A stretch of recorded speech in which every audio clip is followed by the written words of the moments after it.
ఆర్జిత బ్రహ్మోత్సవం యజమాని యొక్క ఉత్సాహం కోసం జరుగుతుంది. అలా జరిగేటటువంటి ఉత్సవం కనుక దానిని శ్రద్ధోత్సవము అని పిలుస్తారు. ఈ శ్రద్ధోత్సవం వెంకటాచలంలో ఆర్జితంతో మొదలుపెట్టి గ్రామ గ్రామాన కూడా మనందరం కలిసి తలకో రూపాయి వేసుకుని ఓ ఉత్సవం చేద్దాం అని ఆనందంగా ప్రజలందరూ కలిసి చేస్తారు. శ్రద్ధోత్సవం చెయ్యాలి అంటే వెంకటేశ్వర స్వామి వారి యొక్క పరిపూర్ణమైన అనుగ్రహము ఉంటే తప్ప సాధ్యం కాదు. ఆయన అనుగ్రహం ఉందా, చెయ్యగలం. ఆయన అనుగ్రహం లేదా, చేద్దామంటే ఎక్కడి నుంచి చేస్తాం? అందుకే శ్రద్ధోత్సవాలు ఎక్కడైనా జరిగినా శ్రద్ధోత్సవంలో పాల్గొనగలిగిన అదొక మహాద్భుతమైనటువంటి విశేషం. అదేం సామాన్యమైనటువంటి విషయం కాదు. అటువంటి శ్రద్ధోత్సవంలో పాలు పంచుకోవడం, అటువంటి ఉత్సవం జరుగుతుంటే వెళ్ళగలగడం, అటువంటి ఉత్సవం జరుగుతుంటే స్వామిని సేవించగలగడం, అవి మన యొక్క అభ్యున్నతికి కారణాలు. నరసింహో భూహు. కృతయుగంలో నరసింహస్వామిగా ప్రధానమైనటువంటి అవతారాన్ని స్వీకరించాడాయన. త్రేతాయాం రఘునందన. త్రేతాయుగం దగ్గరికి వచ్చేటప్పటికీ ఆయనే రామచంద్రమూర్తిగా అవతరించాడు. ద్వాపరే వాసుదేవశ్చ. ద్వాపర యుగం దగ్గరికి వచ్చేటప్పటికీ శ్రీకృష్ణ భగవానుడిగా అవతరించాడు. కలవు శ్రీవేంకటనాయక. కలియుగంలో ఆయనే వెంకటేశ్వరుడిగా అవతరించాడు. ఆ ఒక్క తత్వము ఏది ఉన్నదో ఆ విష్ణుతత్వమే, ఆ శ్రీమన్నారాయణుడే స్థితికారకుడై లోక సంరక్షణార్థం ప్రతి యుగంలో కూడా అవతార స్వీకారం చేస్తూ ఉంటాడు.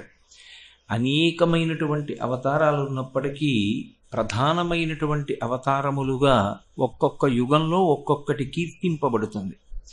అందులో కృతయుగంలో ప్రధానమైనటువంటి అవతారం నరసింహావతారం.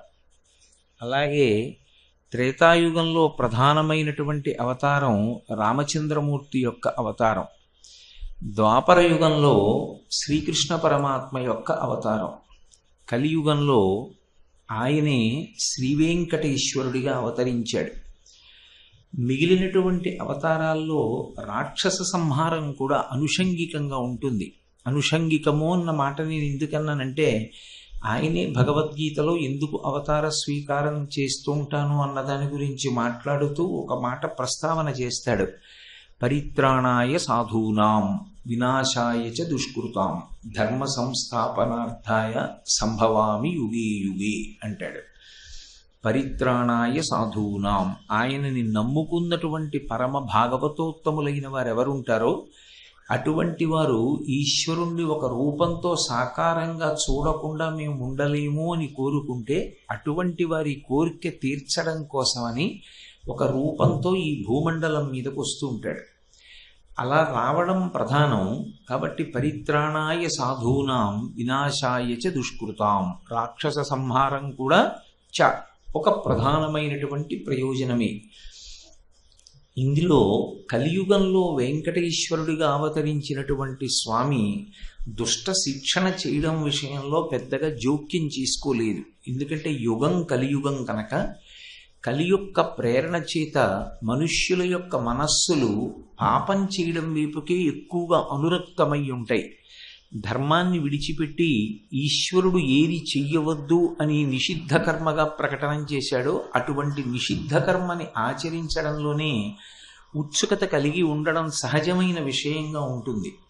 కాబట్టి మనుష్యుల యొక్క మనసు మార్చి వాళ్ళని రక్షించి ప్రధానంగా కలి యొక్క ఉద్ధతి నుండి వాళ్ళని కాపాడి వాళ్ళని సన్మార్గం వైపుకు తిప్పడానికి వీలుగా వాళ్ళు ఆపదలు పొందినప్పుడు, ఆపదలు ఎందుకు వస్తాయి అంటే కలి యొక్క ప్రభావం చేత చేసినటువంటి పాపాచరణము అనేక రకములైనటువంటి ఆపదలుగా పొటమరిస్తుంది. పొటమరించినప్పుడు ఆ ఆపదల్ని తీర్చడానికి తాను ఆ కలియుగంలో ఆ వెంకటాచలం మీద ఉండకపోతే కాపాడేవాడు ఉండడని, కలిపురుషుని యొక్క ఉద్ధతికి లోకులందరూ చాలా కష్టపడతారని అపారమైనటువంటి కరుణామూర్తి ఆ పర్వతం మీద వెలిశాడు. అందుకే అటువంటి వెంకటేశ్వర స్వామి వారు కారుణ్యానికి ప్రతిరూపం. అపారమైనటువంటి దయాశాలి. ఎంత కరుణామూర్తి అంటే ఒక్కసారి చేతులెత్తి నమస్కరించిన, గోవిందా అని పిలిచిన, ఆయన వెంటనే పలుకుతాడు. అలా పలికేటటువంటి స్వభావం ఉన్నటువంటి అవ్యాజ కరుణామూర్తి, అటువంటి స్వభావం ఉన్నటువంటి వెంకటేశ్వర స్వామి కలియుగంలో ప్రధాన దైవంగా అవతరించినప్పుడు చతుర్ముఖ బ్రహ్మగారు ఆయన యొక్క సన్నిధానంలో ఆనందనిలయ విమానంలో 2 దీపాల్ని వెలిగించాడు. వెలిగించి ఆయనకి నమస్కారం చేశాడు. నేను చేస్తున్నటువంటి ఈ సృష్టి కార్యక్రమం ఏదైతే ఉందో ఇది ఏ విధమైనటువంటి విఘ్నము లేకుండా కొనసాగాలి. ఇది కలియుగం పూర్తయిపోయింది అనడానికి గుర్తేమి అంటే, కలియుగం పూర్తయిపోయిన తర్వాత అఖండ దీపాలుగా వెలిగేటటువంటి ఈ 2 దీపాలు నిధనమైపోతాయి. నిధనమైపోయి ఆనందనిలయ విమాన గోపురం కూలిపోతుంది. కూలిపోయినప్పుడు వెంకటేశ్వరుడు అంతర్హితుడైపోతాడు. అక్కడితో యుగ పరిసమాప్తి అని గుర్తు. ఆ యుగ పరిసమాప్తి అయ్యేటటువంటి పర్యంతము కూడా నేను వెలిగించినటువంటి ఈ 2 దీపాలు ఏవైతే ఉన్నాయో ఇవి అఖండంగా అలా వెలుగుతూనే ఉండాలి అని కోరుకున్నాడు. వెంకటేశ్వర స్వామి వారికి ప్రతినిత్యము జరిగేటటువంటి సేవల విషయాన్ని పక్కన పెడితే మనం ఆయన పట్ల ఉత్సవం చేస్తూ ఉంటాం. ఉత్సవము అనేటటువంటి మాటని కొంచెం జాగ్రత్తగా అర్థం చేసుకోవాలి. కలియుగంలో వెంకటేశ్వర స్వామి వారికి ఉత్సవం చెయ్యగలగడం అనేటటువంటిది ఒక మహద్భాగ్యం. అది అందరికీ లభించేటటువంటి అవకాశం కాదు. ఎవరిని వెంకటేశ్వరుడు అనుగ్రహిస్తాడో అటువంటి వారినే ఆ ఉత్సవానికి స్వీకరిస్తూ ఉంటాడు. నేను మీతో ఒక ఉదాహరణ చెప్పాలి అంటే, ఈ మాట నేను ఎందుకన్నాను అన్న విషయాన్ని మీతో మాట్లాడాలి అంటే, ఎప్పుడైనా స్వామివారి ఉత్సవాలు ప్రారంభమవుతున్నాయి అన్నప్పుడు గుర్తేమిటి అంటే ధ్వజారోహణం చేస్తారు. మొట్టమొదట ధ్వజాన్ని ఎగరవేయాలి. ఎవరు ధ్వజం? గరుత్మంతుడు. ధ్వజారోహణం చేసేటప్పుడు ఎటువంటి గరుత్మంతుణ్ణి ఎగురవేయాలి అన్నది వైఖానసాగమం ప్రత్యేకంగా ప్రస్తావన చేసింది. ఎందుకంటే వెంకటేశ్వరుడు ఇచ్చినటువంటి వరం చేత వైఖానసాగమాన్ని పాటిస్తూ ఉంటారు. అక్కడ ఆ గరుత్మంతుని యొక్క మూర్తిని ఒక వస్త్రం మీద గీసి ఎగరవేస్తారు. ఎగరవేసినప్పుడు ఆ గరుత్మంతుడు రెక్కలతో కూడుకుని ఎగరడానికి సిద్ధపడిన వాడిలాగా ఉండడు, ఎగురుతున్నవాడిగానూ ఉండడు. ఆయన చాలా విశేషమైనటువంటి రూపంతో ఉంటాడు. నిలబడి ఒక్క ఎడంకాలు మీదే నిలబడి కుడికాలు పైకెత్తి ఉంటాడు. ఆయన 2 చేతులు గాలిలో ఇలా పెట్టి ఉంటాడు. ఇలా పెట్టి ఉంటే ఒంటి నిండా పావులు చుట్టుకుని ఉంటాయి. ఆయన చేతులకు శంకరుడు ఎలా అయితే నాగాభరణాలు ధరిస్తాడో అలాగే ఈ చేతులకు, మోచేతులకి, భుజాలకి, నడుముకి, కాళ్ళకి, తొడలకి అన్నిటికీ కూడా పావులు చుట్టుకుని ఉంటాయి. ఒక పెద్ద పాము ఒకటి ఆయన మెడలో ఇలా పుష్పహారం కింద వేసి ఉంటుంది. అది కింద కలవకుండా ఇలా ఈ పక్క నుంచి ఇలా కిందకుండి తోక ఇటువైపుకి తిరిగి ఉంటే పడగ ఇటువైపుకి పెట్టి ఉంటుంది. అలా ఉన్నటువంటి గరుత్మంతుణ్ణి ఉత్సవాల సంరంభంలో ప్రారంభంలో దేవతలందరినీ ఆహ్వానం చేయమని ఆయన్ని ఆకాశ వీధిలోకి పంపుతారు. ధ్వజారోహణం అని ఆ పటం మీద గీసి పైకెత్తుతారు. ఎత్తినప్పుడు గరుత్మంతుడికి పాయసాన్నాన్ని నివేదన చేస్తారు. ఆ పాయసాన్నాన్ని కానీ ఎవరైనా తిన్నట్టయితే ఆ ప్రసాదాన్ని ప్రత్యేకంగా అది ఎవరికి ఇవ్వాలి అని చెప్తారంటే, నిస్సంతువులైన వారు, సంతానం లేనివారు ఎవరైనా ఉంటే ఆ ప్రసాదాన్ని వాళ్ళకి ఇస్తారు. ఆర్జితం అవుతుంది. వాళ్ళు దానికి సంబంధించినటువంటి వ్యయాన్ని భరిస్తారు శ్రద్ధోత్సవాల్లో. అన్యథా అయితే అలా ఒకవేళ భరించకపోయినా ఉత్సవం చేసినప్పుడు ఎవరు సంతానం లేనివారు ఉంటారో వారికి ఆ పాయసాన్నాన్ని ప్రసాదంగా ఇస్తే ఆ ప్రసాదాన్ని తీసుకున్న కారణం చేత వాళ్ళకి అపారమైనటువంటి బలము కలిగిన వారు, తేజోవంతులు, పరమ ఈశ్వర భక్తులైనటువంటి వారు, అపారమైనటువంటి మేధాసంపత్తి కలిగినటువంటి వారు సంతానంగా కలుగుతారు అని శాస్త్రవాక్కు. ఈశ్వరుడి యొక్క ఉత్సవం చేసేటప్పుడు అది కేవలం ఏదో ఆయన కొరకు కాదు, చేసేటటువంటి ప్రతి ఉత్సవానికి కూడా విశేషమైనటువంటి ఫలితం ఉంటుంది. ఆయనకి పుష్పోత్సవము అని ఒకటి చేస్తూ ఉంటారు, పుష్పయాగము అంటుంటారు. అందులో ఒక నియమం ఉంటుంది. వక్షస్థల పర్యంతం అంటే ఇక్కడ వరకు పువ్వులతో మునిగిపోవాలి మూర్తి. అలా మునిగిపోవడానికి అందరినీ పువ్వులు తీసుకురమ్మని చెప్తారు. మారేడు దళాలు, తులసీ దళాలు, పుష్పాలు అన్నీ తీసుకొచ్చి అదొక పెద్ద ఉత్సవంగా వక్షస్థల పర్యంతం ఆయనకి పువ్వులు సమర్పిస్తారు. అలా ఎవరైతే పుష్పాలు సమర్పించారో పుష్పోత్సవంలో, అలా సమర్పించినటువంటి వారి యొక్క రాబోయే 10 తరాలు, వెనక 10 తరాలు, ఇప్పుడు ఉన్నటువంటి తరం 21 తరాల వారు ఉద్ధరింపబడతారు. అలాగే స్వామివారికి ఎక్కడైనా ఉత్సవం చేసి అన్నదానం జరిగిందనుకోండి, ఆ అన్నదానం జరిగినప్పుడు నా వంతు దీన్ని వాడండి అని గుప్పెడు బియ్యం ఇచ్చినా, 4 కంది బద్దలు ఇచ్చినా, 1 రూపాయి కాసు ఇచ్చినా, ఎవరు అలా ఇచ్చారో వాళ్ళ వంశం అంతట్లోనూ 7 తరాల పాటు అన్నానికి లోటు కానీ, అన్నం తినడానికి అనారోగ్యం కలగడం కానీ లేకుండా ఈశ్వరుడు కాపాడతాడు. నేను ఇవి మీకు కొన్ని ఉదాహరణలుగా ప్రస్తావిస్తున్నాను. వెంకటేశ్వర స్వామి వారు ఆనందనిలయ విమానంలో శేషశైలం మీద ఎందుకు వెలిసి ఉన్నారు అంటే, ఆయన అలా ఉన్నారు కాబట్టి మనం ఆయన్ని సేవించడానికి, ఉత్సవాలు చేయడానికి అవకాశం కల్పించి తత్కారణం చేత తిరిగి మననే అనుగ్రహిస్తూ ఉంటారు. ఆయనకి ఏదో తక్కువైందని కాదు, మనం ఆ ఉత్సవంలో సంతోషంగా పాల్గొన్న కారణం చేత, ఒక్కొక్క కార్యాన్ని చేసిన కారణం చేత మనం ఊహించలేనంత అద్భుతమైనటువంటి ఫలితములను ఆయన వెలువరిస్తూ ఉంటాడు. అంతటి మహాశక్తివంతుడైనటువంటి పరమాత్మ, అంతటి కారుణ్యమూర్తి, చాలా తేలికగా ప్రసన్నమయ్యేటటువంటి స్వరూపం. అందుకే ఉత్సవము అనేటటువంటి మాటని వ్యాఖ్యానం చేశారు. ఎందుకు అసలు ఉత్సవం చెయ్యాలి అంటే, ఉత్సవము అంటే అన్న మాటకి అర్థం ఉత్సే హర్షతి ఇది ఉత్సవ అని. దాని వలన ప్రకటనమవుతుంది హర్షము. ఒక ఉత్సవాన్ని చేసినప్పుడు విపరీతమైనటువంటి సంతోషం కలుగుతుంది. ఇల్లు, సంసారం, తనకున్నటువంటి విపరీతమైన కష్టాలు, సుఖాలు అన్నీ మర్చిపోతాడు. లోపల గొప్ప సంతోషము ఉద్భుతమవుతుంది.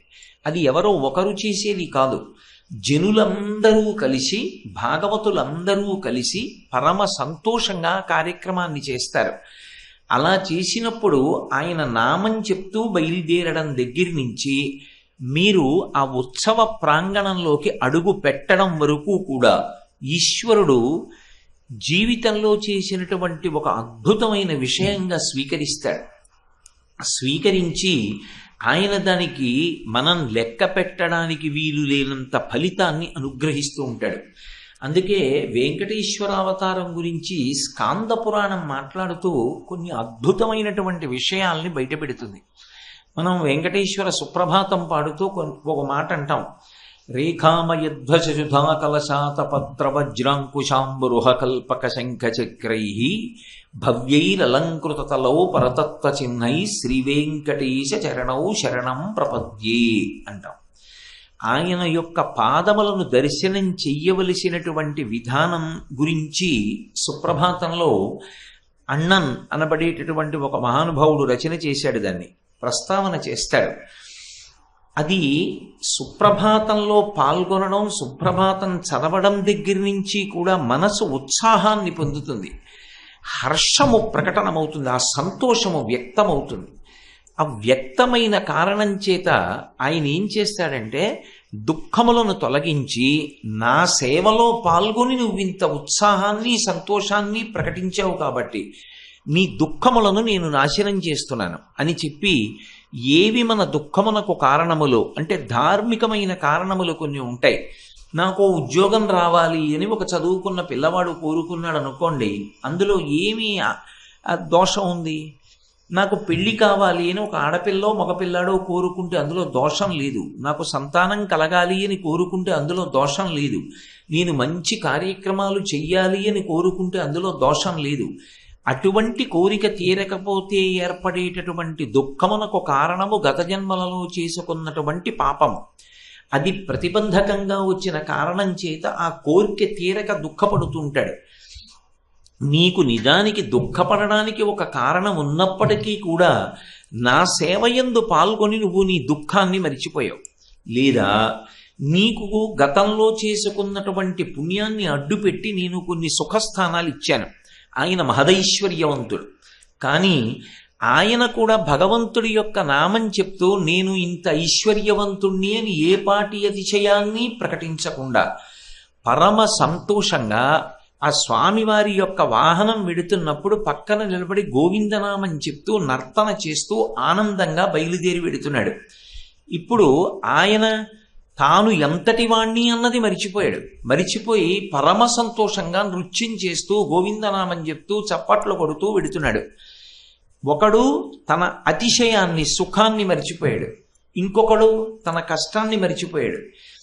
ఎవరు ఈ రెండిటినీ కూడా విడిచిపెట్టి పరమాత్మ యొక్క సేవయందు సంతోషాన్ని పొందుతారో, అలా సంతోషము ప్రకటనమవ్వడానికి కారణమైనటువంటిది ఉత్సవము ఆంతర ఉత్సవము బహిరుత్సవము అని రెండుగా మారిపోతుంది. ఒకటి లోపల జరిగేటటువంటి ఉత్సవం. లోపల ఎందుకు ఉత్సవం జరుగుతుంది అంటే, ఏదైనా మనం ఈశ్వరుడికి ఒక యజ్ఞయాగాది క్రతువులు చెయ్యాలి అనుకున్నాం అనుకోండి, అరణి మంధనము అని ఆ అరణిని తీసుకొచ్చి అక్కడ పెట్టి మథనం చేస్తారు. చేస్తే అందులోంచి అగ్నిహోత్రం పైకొస్తుంది. ఆ అగ్నిహోత్రాన్ని జాగ్రత్తగా దూదితో పట్టుకొని తీసుకెళ్ళి యాగశాలలో ఆ హోమం చేసేటటువంటి వేది యందు ప్రతిష్ఠిస్తారు. అందులోంచి అగ్ని రగులుకుంటుంది. అందులో దేవతలకి హవిస్సులు ఇస్తారు. ఇప్పుడు అలా దేవతలకి హవిస్సులు ఇవ్వడానికి కావలసినటువంటి సౌలభ్యంతో కూడినటువంటి వ్యవస్థ ఏర్పడాలి అంటే అరణిని తీసుకొచ్చి మథనం చెయ్యాలి. చేస్తే అందులోంచి అగ్ని వస్తుంది. అలా ఒక్కొక్కడు ఏం చేస్తాడంటే, ఒక స్థాయికి చేరిపోయినటువంటి వ్యక్తి తన పూజామందిరంలో తాను కూర్చుని ఇక్కడే పంచేంద్రియముల యొక్క ఉన్మాదాన్ని అరికట్టి భగవద్దర్శనం చేస్తూ ఉంటాడు. ఇంద్రియములు పైన తిరగకుండా మనస్సు అంతర్ముఖత్వాన్ని పొంది ఆ భగవంతుని యొక్క పాద దర్శనంలో అపారమైనటువంటి ఆనందాన్ని పొందేస్తూ ఉంటాడు. ఈ మనస్సు భృంగమై భగవంతుడి చుట్టూ తిరగడం అరణి మథనం చేయడం లాంటిది. అందులోంచి అగ్ని ఎలా పుడుతుందో అలా ఈశ్వరుని యొక్క ఆనందము ఇక్కడే పుడుతుంది. ఆయన కన్నుల వెంట నీరు కారుతుండగా రోమాంచితమై వెంట్రుకలు నిక్కపొడుచుకొని పరమ సంతోషాన్ని అనుభవిస్తూ ఉంటాడు. అది ఏ ఒక్కడో చేసుకోగలిగిన ఉత్సవం, అది అందరూ సాధించగలిగినటువంటి ప్రజ్ఞ కాదు. కానీ తేలికగా అందరూ అటువంటి స్థితిని పొందడానికి కావలసినటువంటి స్థితి ఎక్కడ లభ్యమవుతుంది అంటే, మనందరం కలిసి బాహ్యంలో చేసేటటువంటి ఉత్సవంలో స్వామిని ఒక పల్లకీలో పట్టుకుని మనం వెడుతున్నాం అనుకోండి, ఒక వాహనం మీద తీసుకుని వెడుతున్నాం. అప్పుడు అందరూ వాహనం పట్టుకుంటారు, అందరూ స్వామి దగ్గర కోలాటం ఆడతారు, అందరూ పాటలు పాడతారు, అందరూ నృత్యం చేస్తారు, అందరూ భగవన్నామని చెప్తారు, అందరూ చక్కగా ఏవో ఆ తీసుకొచ్చినటువంటి వివిధ వాద్య పరికరములను మోగిస్తారు. అప్పుడు తమకు తెలియకుండానే ఆ ఈశ్వర సేవలో అందరూ కూడా మనసు వశమైపోతుంది. అప్పుడు ఇంకొక ఆలోచన ఏమీ ఉండదు, కేవలం ఆ భగవత్ సంబంధం ఒకటే. ఎంత సంతోషంగా ఉంటుందో ఆ వెళ్ళి రావడం. అలా వెళ్ళి రావడానికి భగవంతుడు వాహనం మీద వెడుతున్నప్పుడు ఆయనతో కలిసి వెళ్ళాలన్నా, అలా మనసు పొంగాలన్నా అది అంత తేలికైన విషయం కాదు. అలా ఉత్సవంలో పాల్గొనాలి అంటే అది కూడా కేవలం పరమాత్మ యొక్క అనుగ్రహం చేత మాత్రమే సాధ్యమవుతుంది. మనుష్యునికి తన యొక్క ప్రమేయము పెద్ద సాధన లేకుండా అంత పొంగు దేనివల్ల వస్తుంది అంటే ఒక్క కారణం చేత వస్తుంది. తనను తాను మరిచిపోయి ఊగిపోతాడు. ఎప్పుడు అంటే కోపం వచ్చినప్పుడు. అది ఆసురీ ప్రవృత్తి. విపరీతమైన కోపం వచ్చేసింది అనుకోండి, ఆ కోపంలో ఊగిపోతాడు. ఊగిపోయి ఇంక ఏది మనసుకు అంటదో, ఎవరి మీద కోప్పడుతున్నాడో ఆయన గురించిన ఆలోచన ఒక్కటే ఉంటుంది. ఊగిపోయి ముఖం అంతా జేవురించేసి మాట్లాడుతుంటాడు. అది పొంగు అంటారు. పొంగు అన్న మాటకి అర్థం మీకు తేలికగా అర్థం అవడానికి నేను ఒక నీచోపమానాన్ని వేశాను. ఒక కోపం వచ్చినప్పుడు లోపల నుంచి ఏది పొంగిందో అది బయట నుంచి వచ్చి లోపలికి వెళ్ళలేదు, లోపల ఉన్నది పొంగింది. పొంగినప్పుడు స్వస్వరూపాన్ని మర్చిపోయారు. శాంతం పోయింది. మీరు ఎప్పుడూ ఎలా ఉంటారో అలా ఉండలేకపోయారు. కోపం తెచ్చుకున్నట్టుగా ప్రవర్తించడం వేరు, కోపానికి వశపడిపోవడం వేరు. ఒక్కొక్కసారి కోపము తేలికైన సాధనం వ్యవస్థని చక్కబెట్టడానికి. అప్పుడు ఏం చేయాలంటే కోపం వచ్చిన వాడిలా ప్రవర్తించాలి. బాబోయ్, ఆయన కోపం వచ్చిందండి, మనం ఒళ్ళు దగ్గర పెట్టుకోవాలని అందరూ జాగ్రత్తగా ఉంటారు. కానీ ఆయన నిజంగా కోపానికి వశపడిపోకూడదు. ఆయన నిజంగా కోపానికి వశపడిపోయాడు అనుకోండి, ఆయన దిద్దుకోలేడు అసలు. ముందు ఆయనే ఒక పెద్ద మృగం కింద మారిపోతాడు. అలా అవ్వకుండా ఉండాలి అంటే తాను కోపమునకు వశపడకుండా, నోటి వెంట మాట ఎక్కడ ధూర్తతనంతో కూడినది కాకుండా చాలా జాగ్రత్తగా కోపాన్ని నిగ్రహించుకుని ఎప్పుడూ కూడా పరిశీలించుకుంటూ ఉండాలి.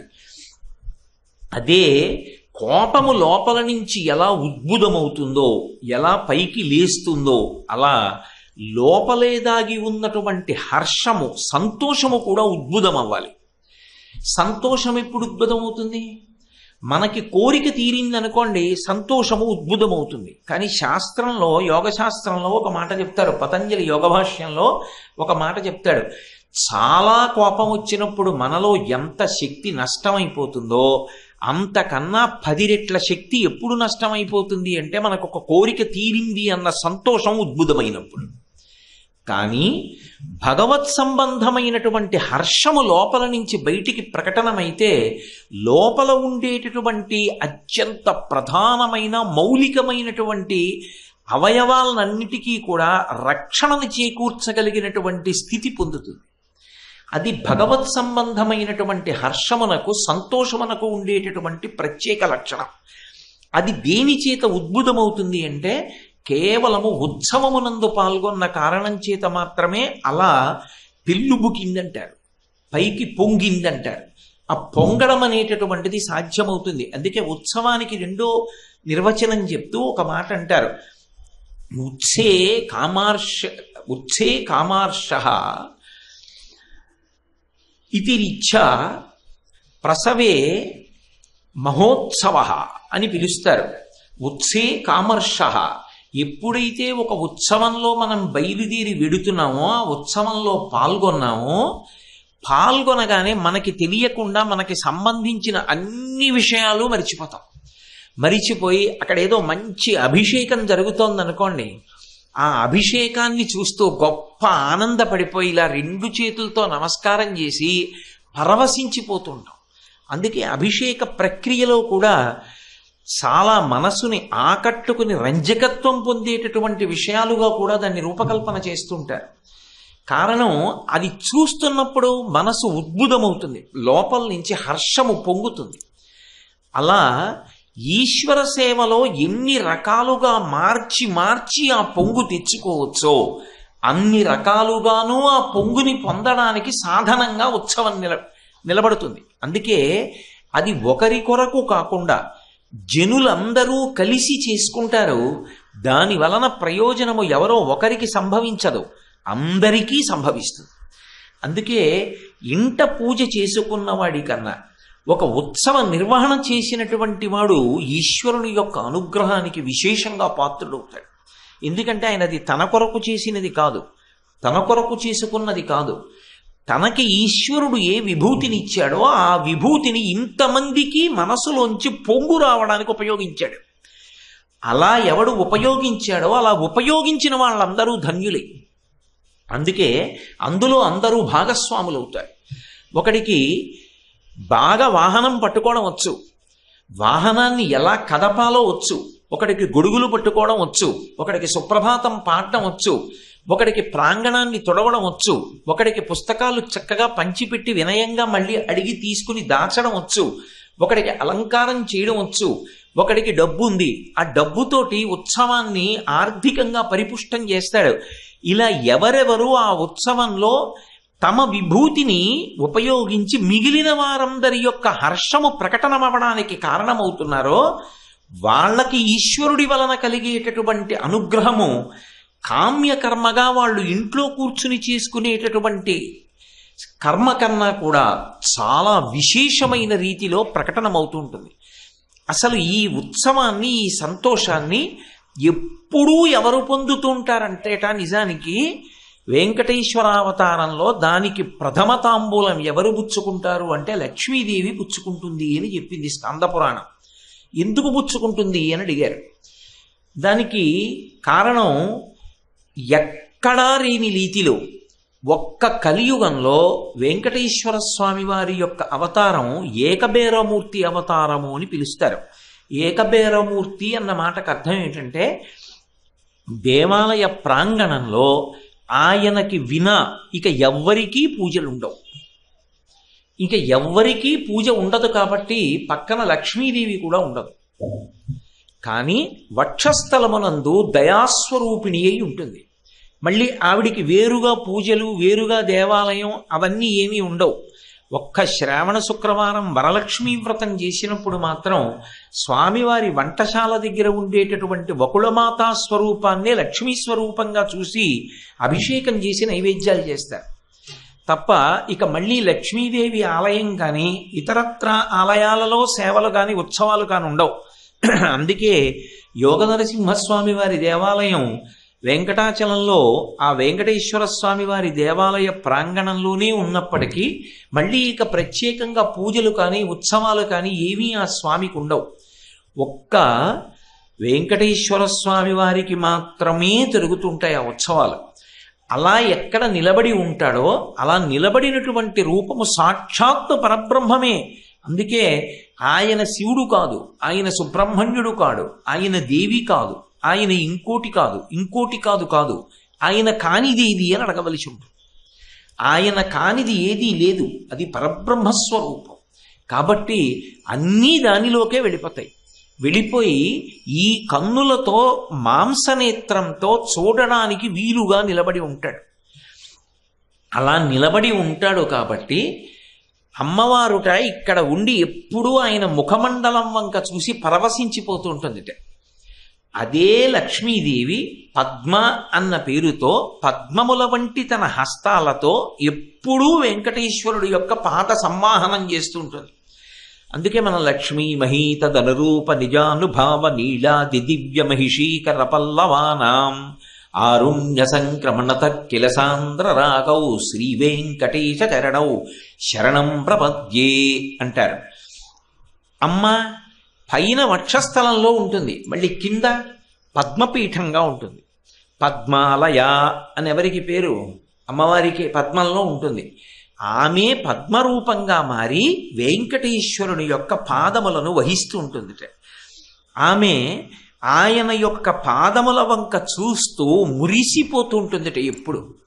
అలా మురిసిపోయేటటువంటి తల్లి పద్మరూపిణి అయి పద్మావతి అని పిలవబడేటటువంటి లక్ష్మీదేవి తన పద్మముల వంటి చేతులతో పాదపద్మములు కలిగినటువంటి ఆ వెంకటేశ్వరుణ్ణి నిరంతరము సేవించి ఆ పాదముల వంక చూసి సంతోషపడిపోతూ ఆయన పాదారవింద సంవాహనం చేస్తుంటుంది. అందుకే ఒక్కసారి అలా భావన చేసినంత మాత్రం చేత మనసులో సంతోషము ఉద్భుతమవుతుంది అని చెప్పింది స్కందపురాణం. అటువంటి పరమాత్మ ఉత్సవాల్ని పొందేటప్పుడు ప్రధానంగా ఆ ఉత్సవాల్ని కొన్ని పేర్ల చేత విభాగం చేస్తారు. ఆయనకి జరిగేటటువంటి ఉత్సవాలలో మొట్టమొదటి ఉత్సవాన్ని కాలోత్సవము అని పిలుస్తారు. రెండవ ఉత్సవాన్ని నైమిత్తికోత్సవము అని పిలుస్తారు. మూడవ ఉత్సవాన్ని శ్రద్ధోత్సవము అని పిలుస్తారు. నాలుగవ ఉత్సవాన్ని శాంత్యోత్సవము అని పిలుస్తారు. 4 రకాలుగా విభాగం చెంది ఉంటాయి వెంకటేశ్వరుడి ఉత్సవాలు. అందులో మొదటిది కాలోత్సవము. కాలోత్సవము అంటే కాలాంతర్గతముగా ఆయనకి జరిగేటటువంటి ఉత్సవాలు. అవి నియమం తప్పకుండా ఎప్పుడూ ఆయా సమయాలలో అలా జరిగిపోతూ ఉంటాయంతే. వెంకటేశ్వరుడికి అలా అందేటటువంటి ప్రధానమైన ఉత్సవాలలో నేను మీతో కొన్ని ఉదాహరణలు ప్రస్తావన చెయ్యాలి అంటే ఆయనకి కృష్ణాష్టమి నాడు చేసేటటువంటి ఉత్సవం, అలాగే శ్రీరామ నవమి నాడు చేసేటటువంటి ఉత్సవం, ఉగాది నాడు చేసేటటువంటి ఆస్థానము అని పేరు కలిగినటువంటి ఉత్సవం, శ్రావణ శుక్రవారం నాడు లోపల జరిగేటటువంటి అభిషేకోత్సవం, పోటు అమ్మ అంటారు, పోటు తాయారు అంటారు, అయ్యవారి వంటశాలలో ఉండేటటువంటి ఆ బకుళమాత రూపమే లక్ష్మీ రూపంగా పరిగణింపబడి ఆమెకి జరిగేటటువంటి సేవ. కాబట్టి అది ఒక ఉత్సవం. ఇవన్నీ కూడా కాలంలో ఆయనకి ఎప్పుడెప్పుడు ఏవి జరగాలో అవి జరిగి వెళ్ళిపోతుంటాయి. ఖచ్చితంగా కాలంలో అప్పుడు జరగవలసినటువంటి ఉత్సవం అప్పుడు జరిగిపోతూ ఉంటుంది. అది నియమం, అలా జరగాలి. కాబట్టి అది ఎప్పుడూ జరుగుతుంది. అదే కాలోత్సవం వెంకటేశ్వర స్వామి వారికి చెందినటువంటి నిత్యార్చన రూపంగా కూడా మారిపోయి రూపాంతరం చెంది భక్తుల యొక్క హృదయాలు పొంగిపోయేటట్టుగా మారుతుంది. అది ఆయన రూపానికి ఉన్నటువంటి వైశిష్ట్యం. మనకి బయట మామూలుగా ఎక్కడైనా ఒక దేవాలయం ఉందనుకోండి, ఆ దేవాలయంలో కూడా ఇవన్నీ జరుగుతాయి. జరిగిన వెంకటేశ్వరుడి విషయంలో ఒక్కసారి ఇలా కన్ను విప్పి చూసేసేటప్పటికీ ఆనందము ఉద్భుతమవుతుంది. నేను మీతో ఒక ఉదాహరణ చెప్పాలి అంటే, ఆయనకి ప్రతిరోజు పూజ జరుగుతుంది. ఆ పూజ జరిగినప్పుడు దాన్ని 6 రకములైనటువంటి రీతిలో విభాగం చేస్తారు. మొట్టమొదటి దాన్ని ఆసనము అన్న పేరుతో పిలుస్తుంటారు ఆ విభాగాల్ని. అందులో మొదటి దాన్ని మంత్రాసనము అని పిలుస్తారు, రెండవ దాన్ని స్నానాసనము అంటారు, మూడవది అలంకారాసనము, నాలుగవది ఆయనకి జరిగేటటువంటి ఆ భోజ్యాసనము, ఐదవది యాత్రాసనము, ఆరవది పర్యంకాసనము అంటారు. ఈ 6 ప్రతిరోజు కూడా ఆయా కాలముల యందు ఎప్పుడెప్పుడు ఏది జరగాలో అది జరుగుతూ ఉంటుంది.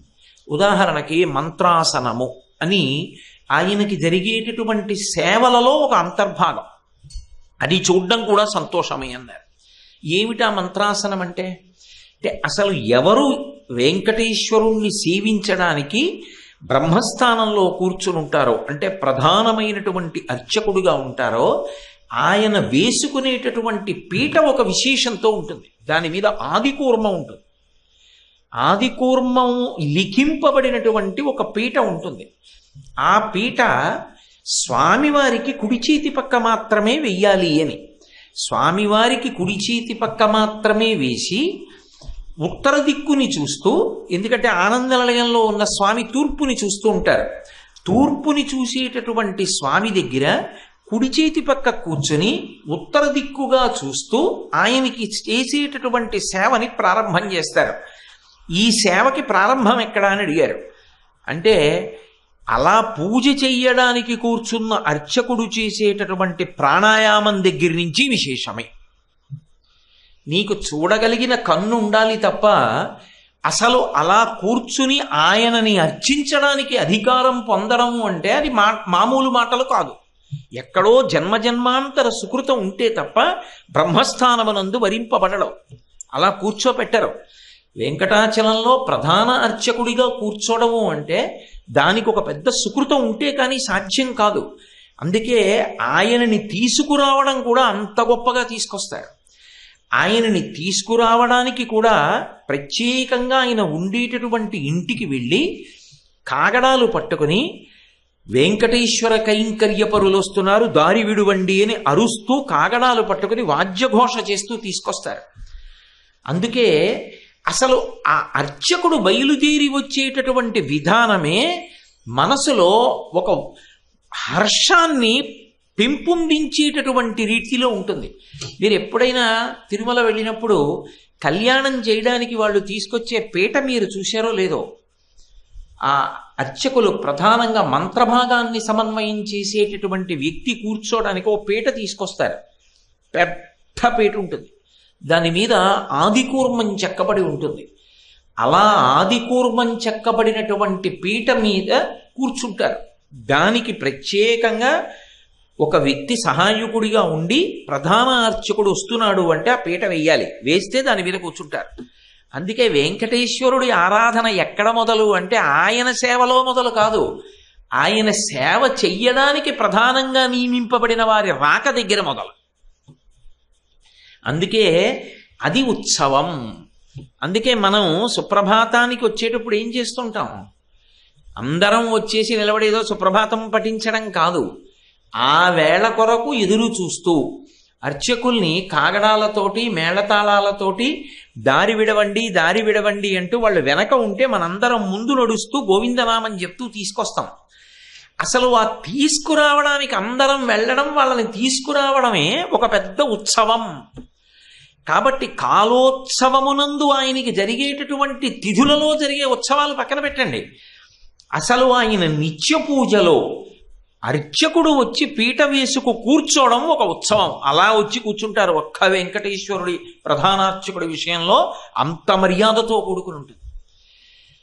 కాబట్టి దాన్ని మంత్రాసనము అన్న పేరుతో విభాగం చేసి పిలుస్తారు. అందుకే మంత్రాసనం అయిపోయిన తర్వాత ఆయనకి చేసేటటువంటి నిత్యోత్సవంగా జరిగేటటువంటిది. అందుకే గద్యలో నిత్యోత్సవ, పక్షోత్సవ, వారోత్సవ, మాసోత్సవ, సంవత్సరోత్సవ అని అనేక ఉత్సవాలుగా పిలుస్తారు.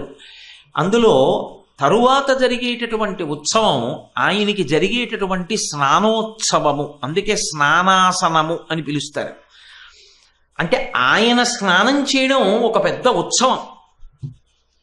లేకపోతే వెంకటేశ్వర స్వామి వారికి శుక్రవారం జరిగేటటువంటి అభిషేకం టికెట్లు కొనుక్కోవడానికి అంత ఎదురు చూడడం. నేను ఎక్కడో డైల్ యువర్ ఈవోలో ఒకసారి విన్నాను.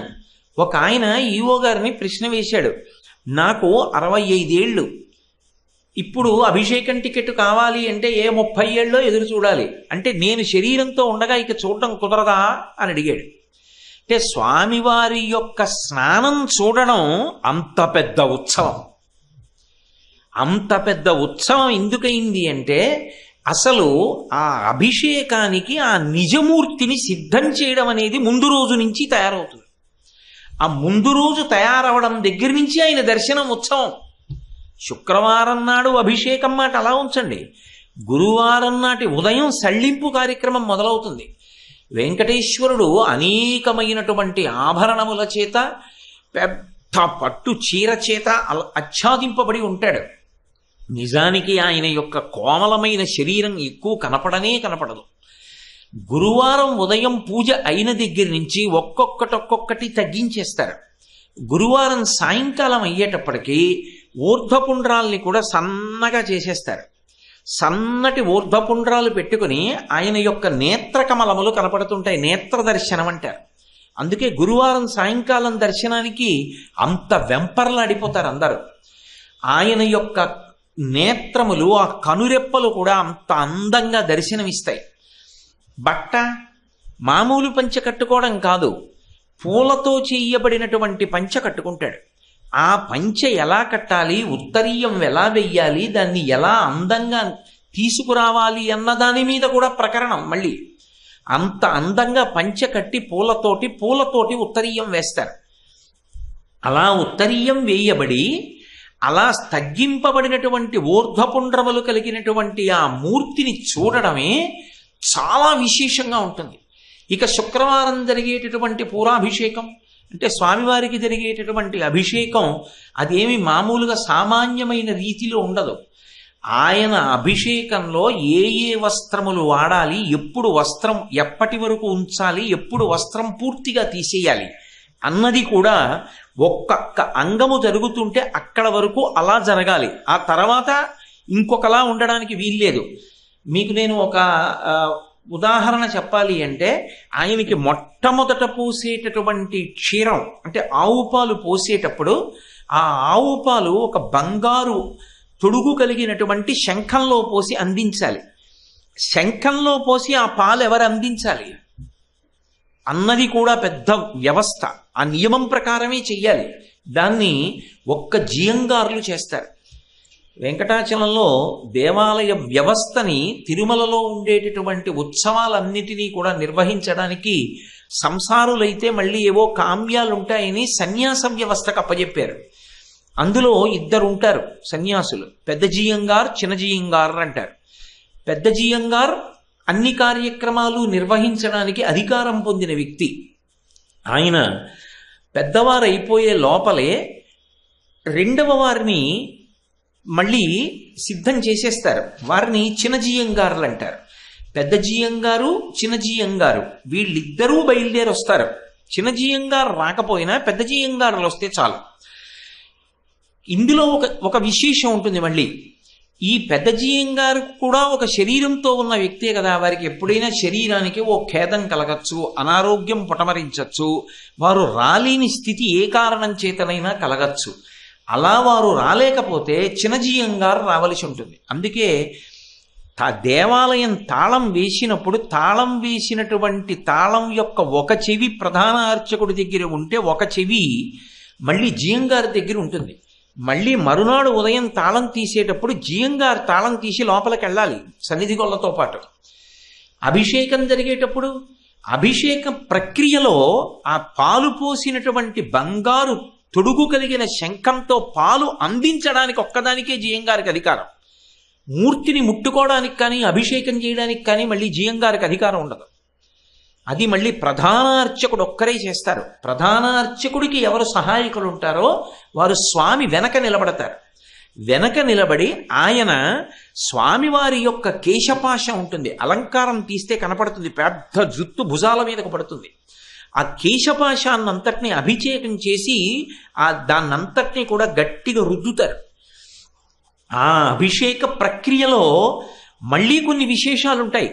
అవి తెలుసుకుని అభిషేకానికి వెడితే మరింత ఆనందం ఉద్భుతమవుతుంది.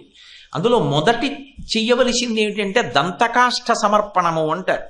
దంతకాష్ఠ సమర్పణము అంటే బంగారు పళ్ళెం మీద వస్త్రం వేసి అందులో ఆయన పళ్ళు తోముకునేటటువంటి పుల్ల పెట్టి ఆయనకు అందిస్తారు. ఆయన పుల్ల పెట్టి పళ్ళు తోముకున్నారు అని దానికి ఆయన పళ్ళు తోముకున్నట్టుగా చూపించి తీసేస్తారు, పక్కకి పడేసి చేయగడుక్కుంటారు అర్చకుడు. అలాగే మళ్ళీ ఆ నాలుక శోధన చేసుకోవడానికి ఒక పరికరాన్ని అందిస్తారు. అంటే మనమైతే నాలిగ్ గీసుకునే బద్ద అంటాం, అలా అంటే మీకు తేలిగ్గా అర్థమవుతుంది. ఆ పరికరాన్ని పెట్టి అందిస్తారు. అందించి ఒకరు అందిస్తే ప్రధాన అర్చకుడు తీసుకుని నాలుక ఇలా ఆయన శుభ్రం చేసినట్టు శోధన చేశారంటారు. శోధన చేసి పక్కన పెట్టేస్తారు, పెట్టేసి చేతులు కడుక్కుంటారు. ఇవి జరిగిన తర్వాత పాద్యం ఇవ్వాలి, పాదాల మీద పాద్యం ఇవ్వాలి, తర్వాత అర్ఘ్యం ఇవ్వాలి, మళ్ళీ పాద్యం ఇవ్వాలి. ఇచ్చిన తరువాత అభిషేక క్రతువు ప్రారంభం అవుతుంది. అభిషేక క్రతువు ప్రారంభమైనప్పుడు లంగోటే ఒక్కటే కట్టాలి, మిగిలిన అలంకారం ఇంకా ఏదీ ఉండదు. ఉండకుండా తెల్లటి లంగోటి ముందుకు వేలాడుతూ ఉంటుంది. అది మళ్ళీ ఒక ప్రత్యేకమైన స్థాయి వరకు అభిషేకం వచ్చిన తర్వాత లంగోటి తొలగించాలి. అసలు అప్పుడు చూస్తే నల్ల తుమ్మెదల రంగు ఎలా ఉంటుందో అటువంటి రంగుతో ఆపాదమస్తకం మెరిసిపోతాడు. అప్పుడు పసుపు అలది నీరాజనమిస్తారు తులసిమాల వేసి. ఎంత సౌందర్యంగా ఉంటాడో. మళ్ళీ ఆ అభిషేక ప్రారంభం చేసినప్పుడు అందులో కొన్ని అంగాలు ఉంటాయి. అందులో కొన్ని అంగాలలో మొట్టమొదటే స్వామికి అభిషేకం మొదలు పెట్టకూడదు. స్వామివారి యొక్క దివ్య శరీరానికి అంతటికీ కూడా సుగంధ ద్రవ్యాల్ని అలదాలి. దానికి మళ్ళీ కొలతలు ఉంటాయి, ఏ కొలతలో ఏ పదార్థాన్ని తేవాలి అన్నది. ఆ పదార్థాలని తీసుకొస్తారు. తీసుకొచ్చి ఈ పదార్థాలంతటినీ కూడా అలదుతారు. ఏకాంగి లోపలికి వెళ్ళడు ఆ సమయంలో. మీరు ఎప్పుడైనా తిరుమల వెడితే ఏకాంగి వచ్చారంటారు. ఏకాంగి కాదు నిజానికి, అది భ్రంశమైన మాట. ఏకాకి. అసలు ఏకాకి ఎవరు అంటే పెదజీయం గారు చిన్నజీయం గారుల దగ్గర 9 శిష్యులు ఉంటారు. ఆ 9 శిష్యుల్ని ఏకాకి అని పిలుస్తారు. వాళ్లలో 2 కొండ మీద ఉంటారు, 2 కింద గోవిందరాజస్వామి దగ్గర ఉంటారు. 6 నెలలు కొండ మీద చేసిన వాళ్ళు 6 నెలలు కిందకి గోవిందరాజుల దగ్గరికి వస్తారు. 6 నెలలు కింద చేసిన వాళ్ళు 6 నెలలు పైకెడతారు. ఈ ఏకాంగి అంటే అర్థం అవుతుంది అందరికీ. ఇవాళ అలా అంటున్నాను కానీ నిజానికి అది ఏకాకి. వాళ్ళు అర్చన చేసేటటువంటి అర్చకులకి సహాయపడతారంతే, మూర్తిని ముట్టుకోవడం కానీ ఇంకేమీ చెయ్యరు. పూలతట్ట తేవడం దగ్గర నుంచి జీయం గారు చేస్తారు. మూర్తిని ముట్టుకోవడం అలంకారం మాత్రం ఒక్క అర్చకులే చేస్తారు. కాబట్టి ఇప్పుడు ఆయన శరీరానికి అంతటికీ కూడా సుగంధ ద్రవ్యాల్ని అలదుతారు. ఒళ్ళంతా సుగంధ ద్రవ్యం రాసి తదనంతరం అభిషేకం ప్రారంభం చేస్తారు. అభిషేకం అంతా అయిన తర్వాత ఉద్వర్తనము అంటారు. మెత్తటి బట్ట తీసుకొస్తారు. దానికి జరీ కానీ లేకపోతే గుచ్చుకునేటట్టు కానీ ఉండకూడదు. దూది ఎలా ఉంటుందో అంత మెత్తటి బట్ట తీసుకొస్తారు. తీసుకొచ్చే మెత్తటి బట్టతో ఆయన ఒళ్ళంతా అలదుతారు. అలది ఆయనకి కలిగినటువంటి శ్రమ తొలగిస్తారు. స్నానం చేసినప్పుడు స్వామికి శ్రమ కలిగి కించి చెమట పడుతుంది అని ప్లోత వస్త్రము అని ఆ తుడిచినటువంటి బట్ట వాసన చూపించి తల మీద పెడతారు. ముఖ్యులైన వారందరికీ కూడా ఆ ప్లోత వస్త్రాన్ని లోపల దాస్తారు. ఇది అయిన తర్వాత ఆయనకి బట్ట కడతారు. మళ్ళీ ఆ బట్ట కట్టడం గబగబా ఆయనకి బట్ట కట్టి అలంకారం చెయ్యాలి. ఈ అభిషేక ప్రక్రియ జరిగేటప్పుడు ఒక్కొక్క పదార్థాన్ని ఒక్కొక్క మోతాదులో ఒక్కొక్క పరిమితిలో ఒక్కొక్కలా అభిషేకం చేస్తారు. ఇందులో మళ్ళీ ఉసిరికతో కలిపినటువంటి ముద్ద ఒకటి ఉంటుంది. అది తీసుకెళ్ళి ఆయన శిరస్సు మీద ఉంచాలి. అభిషేకంలో అది అంతర్భాగం. ఆ తలకి బట్ట కట్టి ఉంటుంది, ఆ బట్ట కూడా తీసేస్తారు. తీసేసి తల మీద ఆ ముద్ద పెడతారు. ఆ ముద్ద పెట్టి ఆ ముద్ద తీస్తారు. ఇవన్నీ జరుగుతున్నప్పుడు అసలు అభిషేకం చూడాలి అని ఎందుకంత ఉత్సాహపడిపోతారంటే, అసలు స్వామివారి యొక్క మూర్తి ఏ అలంకారం లేకుండా చూస్తుంటే ఆశ్చర్యజనకంగా ఉంటుంది ఆ అందం. అంత అందంగా ఉండడం ఒక ఎత్తైతే, ఆయన అభిషేక ప్రక్రియ జరిగేటటువంటి విధానం ఒక అందం. బయట నిలబడి ఆ వేద విద్వాంసులందరూ కూడా సూక్త పఠనం చేస్తూ ఉంటారు. ఆ సూక్త పఠనం చేస్తూ ఉండగా స్వామివారికి అభిషేకం చేసి ఆయన యొక్క వరదహస్తం ఉంటుంది. ఆ వరదహస్తం మించి పడినటువంటి పదార్థాన్నే పాత్రలో పట్టుకుంటారు. అదే తీర్థంగా ఇవ్వాలి. ఎందుకంటే ఎవరికైనా ఇవ్వాలి అంటే ఆయన యొక్క చేతి యందు దానలక్ష్మి ఉంటుంది. ఆ చేతిలోంచి పడిన పదార్థం ఏదుందో అది దివ్యమైనటువంటి తీర్థం. అంత గొప్ప తీర్థంగా అనుగ్రహిస్తారు. అది కాలోత్సవము, ప్రతిరోజు జరిగేటటువంటి సేవలో అంతర్భాగంగా శుక్రవారం నాడు అభిషేకం జరిగిన ఆ అభిషేకం అంత అద్భుతమైన అభిషేకంగా ఉంటుంది. ఇప్పుడు లేవు కానీ మీరు ప్రాచీనమైన మూర్తుల్లో చూసుంటారు. ఆయన దగ్గరికి తీసుకొచ్చి ఆ అభిషేక సమయంలో ఉత్సవమూర్తిని కూడా ఉంచుతారు. ఏకకాలంలో అభిషేకం జరుగుతుంది. ఆ మూర్తి కూడా ఉన్నటువంటి అసలు ఆ వెంకటరమణుడి యొక్క మూర్తిని చూస్తే అబ్బా, 2 కళ్ళు సరిపోవు.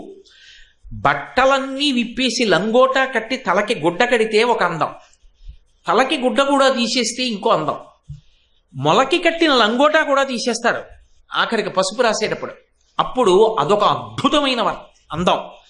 ఆ శరీరానికి అలదేటప్పుడు అంత జాగ్రత్తగా అలదాలి ఆయనకి. దానికి ఎంతో నైపుణ్యం ఉండాలి. అది వంశపారంపర్యంగా అది అందుతుంది. అలా ఆ శరీరానికి దివ్యమైనటువంటి పరిమళ ద్రవ్యాల్ని అలదడం ఒక విశేషం. ఇదంతా అభిషేకంలో అంతర్భాగం. ఇది అయిన తర్వాత అలంకారాసనం ప్రారంభమైంది అంటారు. అలంకారాసనము అంటే స్వామివారికి ఎక్కడెక్కడ ఏ పూలు వెయ్యాలి, ఏ పూల హారం వెయ్యాలి, అది ఎంత కొలతలో ఉండాలి, ఎంత అందంగా దాన్ని అలంకారం చేస్తూ వెళ్ళిపోవాలి. తోమాల అని ఒక పెద్ద మాల, ఆ మాల తీసుకొస్తారు. తోమాల సేవ అని ప్రత్యేకం, అది ఒక సేవ వెంకటేశ్వరుడికి. ఆ తోమాల సేవ చేసినప్పుడు ఆయన ఈ భుజం పక్క నుంచి వెళ్ళిన మాల ఇలా వంపు తిరిగి కిరీటం మీద నిలబడి మళ్ళీ ఇలా పక్క నుంచి కిందకి దిగుతుంది. ఆ తోమాలని ఏకాంగి తీసుకెడతాడు ప్రత్యేకం. నేను ఇందాక మీతో ఏకాంగి అంటే ఎవరు అన్న విషయాల గురించి మాట్లాడాను, ఏకాంగి ఏకాకి అని. ఆ తోమాలకి ఒక విశేషం ఉంది. ఆ తోమాల అలంకారం చేస్తున్నప్పుడు దాని మించి వచ్చేటటువంటి సువాసన ఎవరైనా పీలిస్తే వారికి జన్మజన్మాంతరములుగా ఉన్నటువంటి దుర్వాసనలన్నీ నశిస్తాయంటారు. ఇలా స్వామి దగ్గరికి వెళ్ళి వస్తున్నప్పుడు ఆయనకి అలంకృతమైనటువంటి తోమాల మించి వచ్చిన వాసన తగిలితే చాలు, అంత అద్భుతమైనటువంటి సేవ. అందుకే అలంకారాసనము అంటారు. ఆయనకి ఎక్కడెక్కడ ఏ నగలు పెట్టాలి అవి అందులో, అంటే నేను ఏదో 2 రోజుల ప్రసంగంలో మీకు ఇప్పుడు ఆ విషయాలన్నీ చెప్పడం సాధ్యమయ్యే విషయం కాదు. ఆయనకి చేతులకు పెట్టుకునేటటువంటి నాగాభరణములు ఎందుకు పెట్టుకుంటారు అన్న దాని దగ్గర నుంచి ఒక్కొక్క ఆభరణాన్ని ఆయనకి అలంకారం చేయడం వెనక అంతంత పెద్ద పెద్ద కథలు విశేషాలు ఉన్నాయి. అందుకు అన్ని ఆభరణాలు పెట్టుకుంటాడు. అన్ని ఆభరణములను అలంకారం చేస్తారు. చేసి నీరాజనం ఇవ్వడం అలంకారాసనము అని పిలుస్తారు. ఈ అలంకారాసనం అయిపోయిన తర్వాత భోజ్యాసనము అంటారు. భోజ్యాసనము అంటే ఏ ఏ కాలమునందు ఆయనకి ఏ ఏ పదార్థమును నివేదన చెయ్యాలి. అది ఎప్పుడు పడితే అప్పుడు ఏ పదార్థాన్ని పడితే ఆ పదార్థాన్ని నివేదన చేయడానికి వీల్లేదు. వెంకటేశ్వర స్వామి వారి సుప్రభాతం అవుతోంది అంటే ఆ సమయంలో నివేదన చెయ్యవలసినటువంటివి గోరువెచ్చటి ఆవు పాలు, ఆవు పాల నుంచి తోడిపెట్టి తీసినటువంటి వెన్నపూస, దాని మీద పూర్వం చెరుకు ముక్కలు ఉంచేవారు, దానికి ప్రత్యామ్నాయంగా పంచదార, చెరకు అదే పంచదార, ఆ తరువాత ఆ కొద్దిగా తేనె చుక్క దాని మీద వేస్తారు. వేసి తట్టలో పెట్టి స్వామివారికి ప్రథమ నైవేద్యం కింద సమర్పణం చేస్తారు. ఏ కాలమునందు ఏ సమయంలో ఆయనకి ఏ పదార్థం నివేదనం అవ్వాలి. ఓడు అంటారు, కుండ పెంకులో నైవేద్యం పెడతారు ఒకప్పుడు. అలా ఎప్పుడెప్పుడు ఏవేవి ఎలా నివేదన జరగాలి అన్నది తెలిసి ఖచ్చితంగా సమయానికి నైవేద్య గంట మోగుతూ ఉండగా స్వామివారికి నైవేద్యం జరగాలి. ఎందుకని అంటే స్వామివారి మహానైవేద్యం అయితే తప్ప పూర్వం చాలామంది మహారాజులు భోజనం చేసేవారు కాదు. ఎలా స్వామివారికి మహానైవేద్యం అయిపోయిందని గుర్తు అంటే అంచెలంచెల ఘంటా మంటపాలు కట్టించుకున్నాడు కృష్ణదేవరాయల వారు. ఆయన ఎప్పుడైనా తిరుమలకి దూరంగా ఎక్కడైనా కోటలో విడిది చేసి ఉంటే స్వామివారికి మహానైవేద్యం అవుతున్నప్పుడు ఘంటాపాణి అంటారు. అది గంట కొట్టడంలో ప్రత్యేకమైన తర్ఫీదు, అందరూ కొట్టలేరు, భుజాలు లాగేస్తాయి. ఆ గంటలు కట్టి ఉంటాయి, ఈ పాటి ఎత్తులో ఉంటాయి. వాటి దగ్గర కూర్చుని 2 తాళ్ళు పట్టుకుని వాటిని ఒకేలా మోగించాలి. మోగిస్తున్నప్పుడు అందులోంచి వచ్చేటటువంటి శబ్ద తరంగాలు వాతావరణం అంతా నిండిపోతాయి. ఇక్కడ దేవాలయంలో గంట కొడితే కొండ మీద గంట కొట్టేవారు. ఒక కొండ మీద కొడితే ఆ పక్క కొండ మీద కొట్టేవారు, ఆ పక్క కొండ మీద కొట్టాక ఆ పక్క కొండ మీద కొట్టేవారు. ఇక్కడ స్వామివారి నైవేద్యం పూర్తయిపోయేటప్పటికి ఇక్కడ ఆఖరి గంట మోగితే కృష్ణదేవరాయల వారు విడిది చేసిన కోటలో ఆఖరి గంట మోగేది. వెంకటేశ్వరుడికి నైవేద్యం పూర్తయిందని అప్పుడు కృష్ణదేవరాయల వారు అన్నం తినేవాడు. అంచెలంచెల ఘంటామంటపాలని చెప్పి కొండలన్నిటా కూడా ఘంటామంటపాలు కట్టించాడు అప్పుడు. కాబట్టి ఆయనకి నైవేద్యం జరుగుతోంది అంటే అదో పెద్ద ఉత్సవం. మీకు విషయం ఒక్కటి తెలిసిందనుకోండి, మీరు వెంకటాచలంలో ఎక్కడ నిలబడండి, మీకు ఆ గంటలు వినపడుతుంటే ఓ ఇప్పుడు ఇలా నైవేద్యం జరుగుతుంటుంది అని మీరు చాలా ఎంత సంతోషంగానో దాన్ని అనుభవించవచ్చు. అసలు ఆ నైవేద్యాలు పట్టుకెళ్ళడం కూడా చాలా చమత్కారంగా ఉంటుంది. మీరు ఎప్పుడైనా చూశారో లేదో నాకు తెలియదు. ఆ పట్టుకెళ్ళేటప్పుడు ఒక వ్యక్తి ఒక గుండిగ యొక్క చెవి పట్టుకుంటాడు, ఇలాగా దాని కొక్కే అన్ని పట్టుకుంటాడు. పట్టుకుంటే వెనక వ్యక్తి యువతలైన భుజం మీద చెయ్యేస్తాడు, ఈయన ముందువాడి భుజం మీద చెయ్యేస్తాడు. అదొక బారు కింద గుండిగలు వెళ్ళిపోతాయి లోపలికి. ఈ గుండిగలన్నీ పేర్చేస్తారు. ఏలా లవంగ గనసార సుగంధి తీర్థం దివ్యం వియచ్చరితి హేమఘటేషు పూర్ణం దృక్వాద్య వైదిక శిఖామణయ ప్రహృష్టా తిష్టం తివేంకటపతే తవ సుప్రభాతం అంటారు కదా. అలా అన్ని రకాలైనటువంటి పళ్ళు, అన్ని రకాల పదార్థాలు ఆయన నైవేద్యానికి ఎప్పుడిప్పుడు ఏవేవి వెళ్ళాలో అవన్నీ వెళ్ళాలి. సాయంకాలం అయ్యేటప్పటికి మిరియపన్నం వెళ్ళాలి. ఆ మిరియపన్నం నైవేద్యం పెట్టాలి. ఎందుకంటే ఇంతమందిని చూసి ఈ గాలి అంతా పీల్చి ఆయన కంఠానికి ముక్కుకి ఇబ్బంది రాకుండా అమ్మ బకుళమాత మిరియపన్నం పంపిస్తుంది. ఇవన్నీ ఏ కాలమనందు జరగవలసినటువంటి నివేదనలో ఆ కాలంలో చదవాలి. దీన్ని ప్రత్యేకంగా భోజ్యాసనము అని పిలుస్తారు. ఇదొక పెద్ద ఉత్సవం. దేవాలయంలో నైవేద్యమైనా అదొక పెద్ద ఉత్సవం కింద ఉంటుంది. అనుభవించగలిగిన మనసు ఉండాలి. కానీ అసలు దాన్ని మీరు బయట నిలబడినా సరే ఆ నివేదన గంటలు వినపడుతుంటే మీరు దాని గురించి జాగ్రత్తగా చదివి ఉంటే, ఓ ఇప్పుడు ఇదిగో ఇలా ఈ నివేదన జరుగుతోంది, ఇదిగో మొదటి గంట అవుతోంది, ఇప్పుడు ఈ నైవేద్యం అవుతోంది, ఇప్పుడు ఈ నైవేద్యం అవుతోంది, మీరు అన్నిటినీ పరిశీలించడం, పరికించడం అదొక అద్భుతం. ఇప్పటికీ వెంకటేశ్వరుడు రోజు బ్రాహ్మణుడికి దానం చేస్తాడు. అది అందుకోవడానికి పెట్టి పుట్లు ఉండద్దండి, అదేం మాటలా వెంకటేశ్వరుడి దగ్గర పుచ్చుకోవడం. బ్రాహ్మణుడు అంటే ఆయనకి అంత గౌరవం. ఆ బ్రాహ్మణుడు స్వయం పాకం అందుకుని వెంకటేశ్వరుడిని ఆశీర్వదిస్తారు. ఆయన్ని ఏదో నిత్య ఐశ్వర్యో భవ, మహదైశ్వర్యవంతుడివి కా అని ఆశీర్వదిస్తాడు బ్రాహ్మణుడు. అలా ఆయన దగ్గర ప్రతిక్షణం ఉత్సవమే. ఈ భోజ్యాసనము అంటారు. ఈ నైవేద్యాల విషయం పూర్తయిపోతే తర్వాత జరిగేటటువంటి దాన్ని యాత్రాసనము అంటారు. యాత్రాసనము అంటే వెంకటేశ్వర స్వామి వారి దగ్గర పరివేష్టి ఉంచి ఉండేటటువంటి పరివార దేవతలు కొంతమంది ఉంటారు. వాళ్ళు మనం ఏదో పైకి కనపడినట్టు కాదు. రాములవారి మేడ అంటారు. రాములవారి మేడలో ఉండేటటువంటి మూర్తులు కొన్ని ఉంటాయి. అనంతుడు, అలాగే గరుత్మంతుడు, స్వామి హనుమ, అంగదుడు, సుగ్రీవుడు, వీళ్ళందరూ ఉంటారు. ఇందులో అంగదుడు సుగ్రీవుడు ఇలా పెట్టుకుని ఉంటారు. హనుమ ఇలా 2 చేతులతో నమస్కారం పెడుతూ ఉంటారు రాములవారి మేడలో. ఆ మూర్తులన్నీ ఉంటాయి. మళ్ళీ దేవాలయం యొక్క కల్పం ప్రకారం మెట్ల దగ్గర ఎవరు దేవతలు కూర్చుని ఉంటారో తెలుసుకోవాలి. తెలుసుకుని అది మళ్ళీ ముందు వాద్యం మోగుతుండగా వెనక ఘంటానాదం చేస్తారు. గంట మోగుతుండగా దేవతలకు పిలుపు. ఆ ఘంటానాదం జరుగుతుండగా అర్చకులు 3 పదార్థాలని పట్టుకుని బయలుదేరాలి. అలా 3 పదార్థాలతో వెళ్ళడాన్ని మళ్ళీ యాత్రాసనము అని పిలుస్తారు. మొట్టమొదట ఎక్కడెక్కడ ఏ పరివార దేవతలు ఉంటారో వాళ్ళ దగ్గరికి వెళ్ళి అన్నం పెడతారు.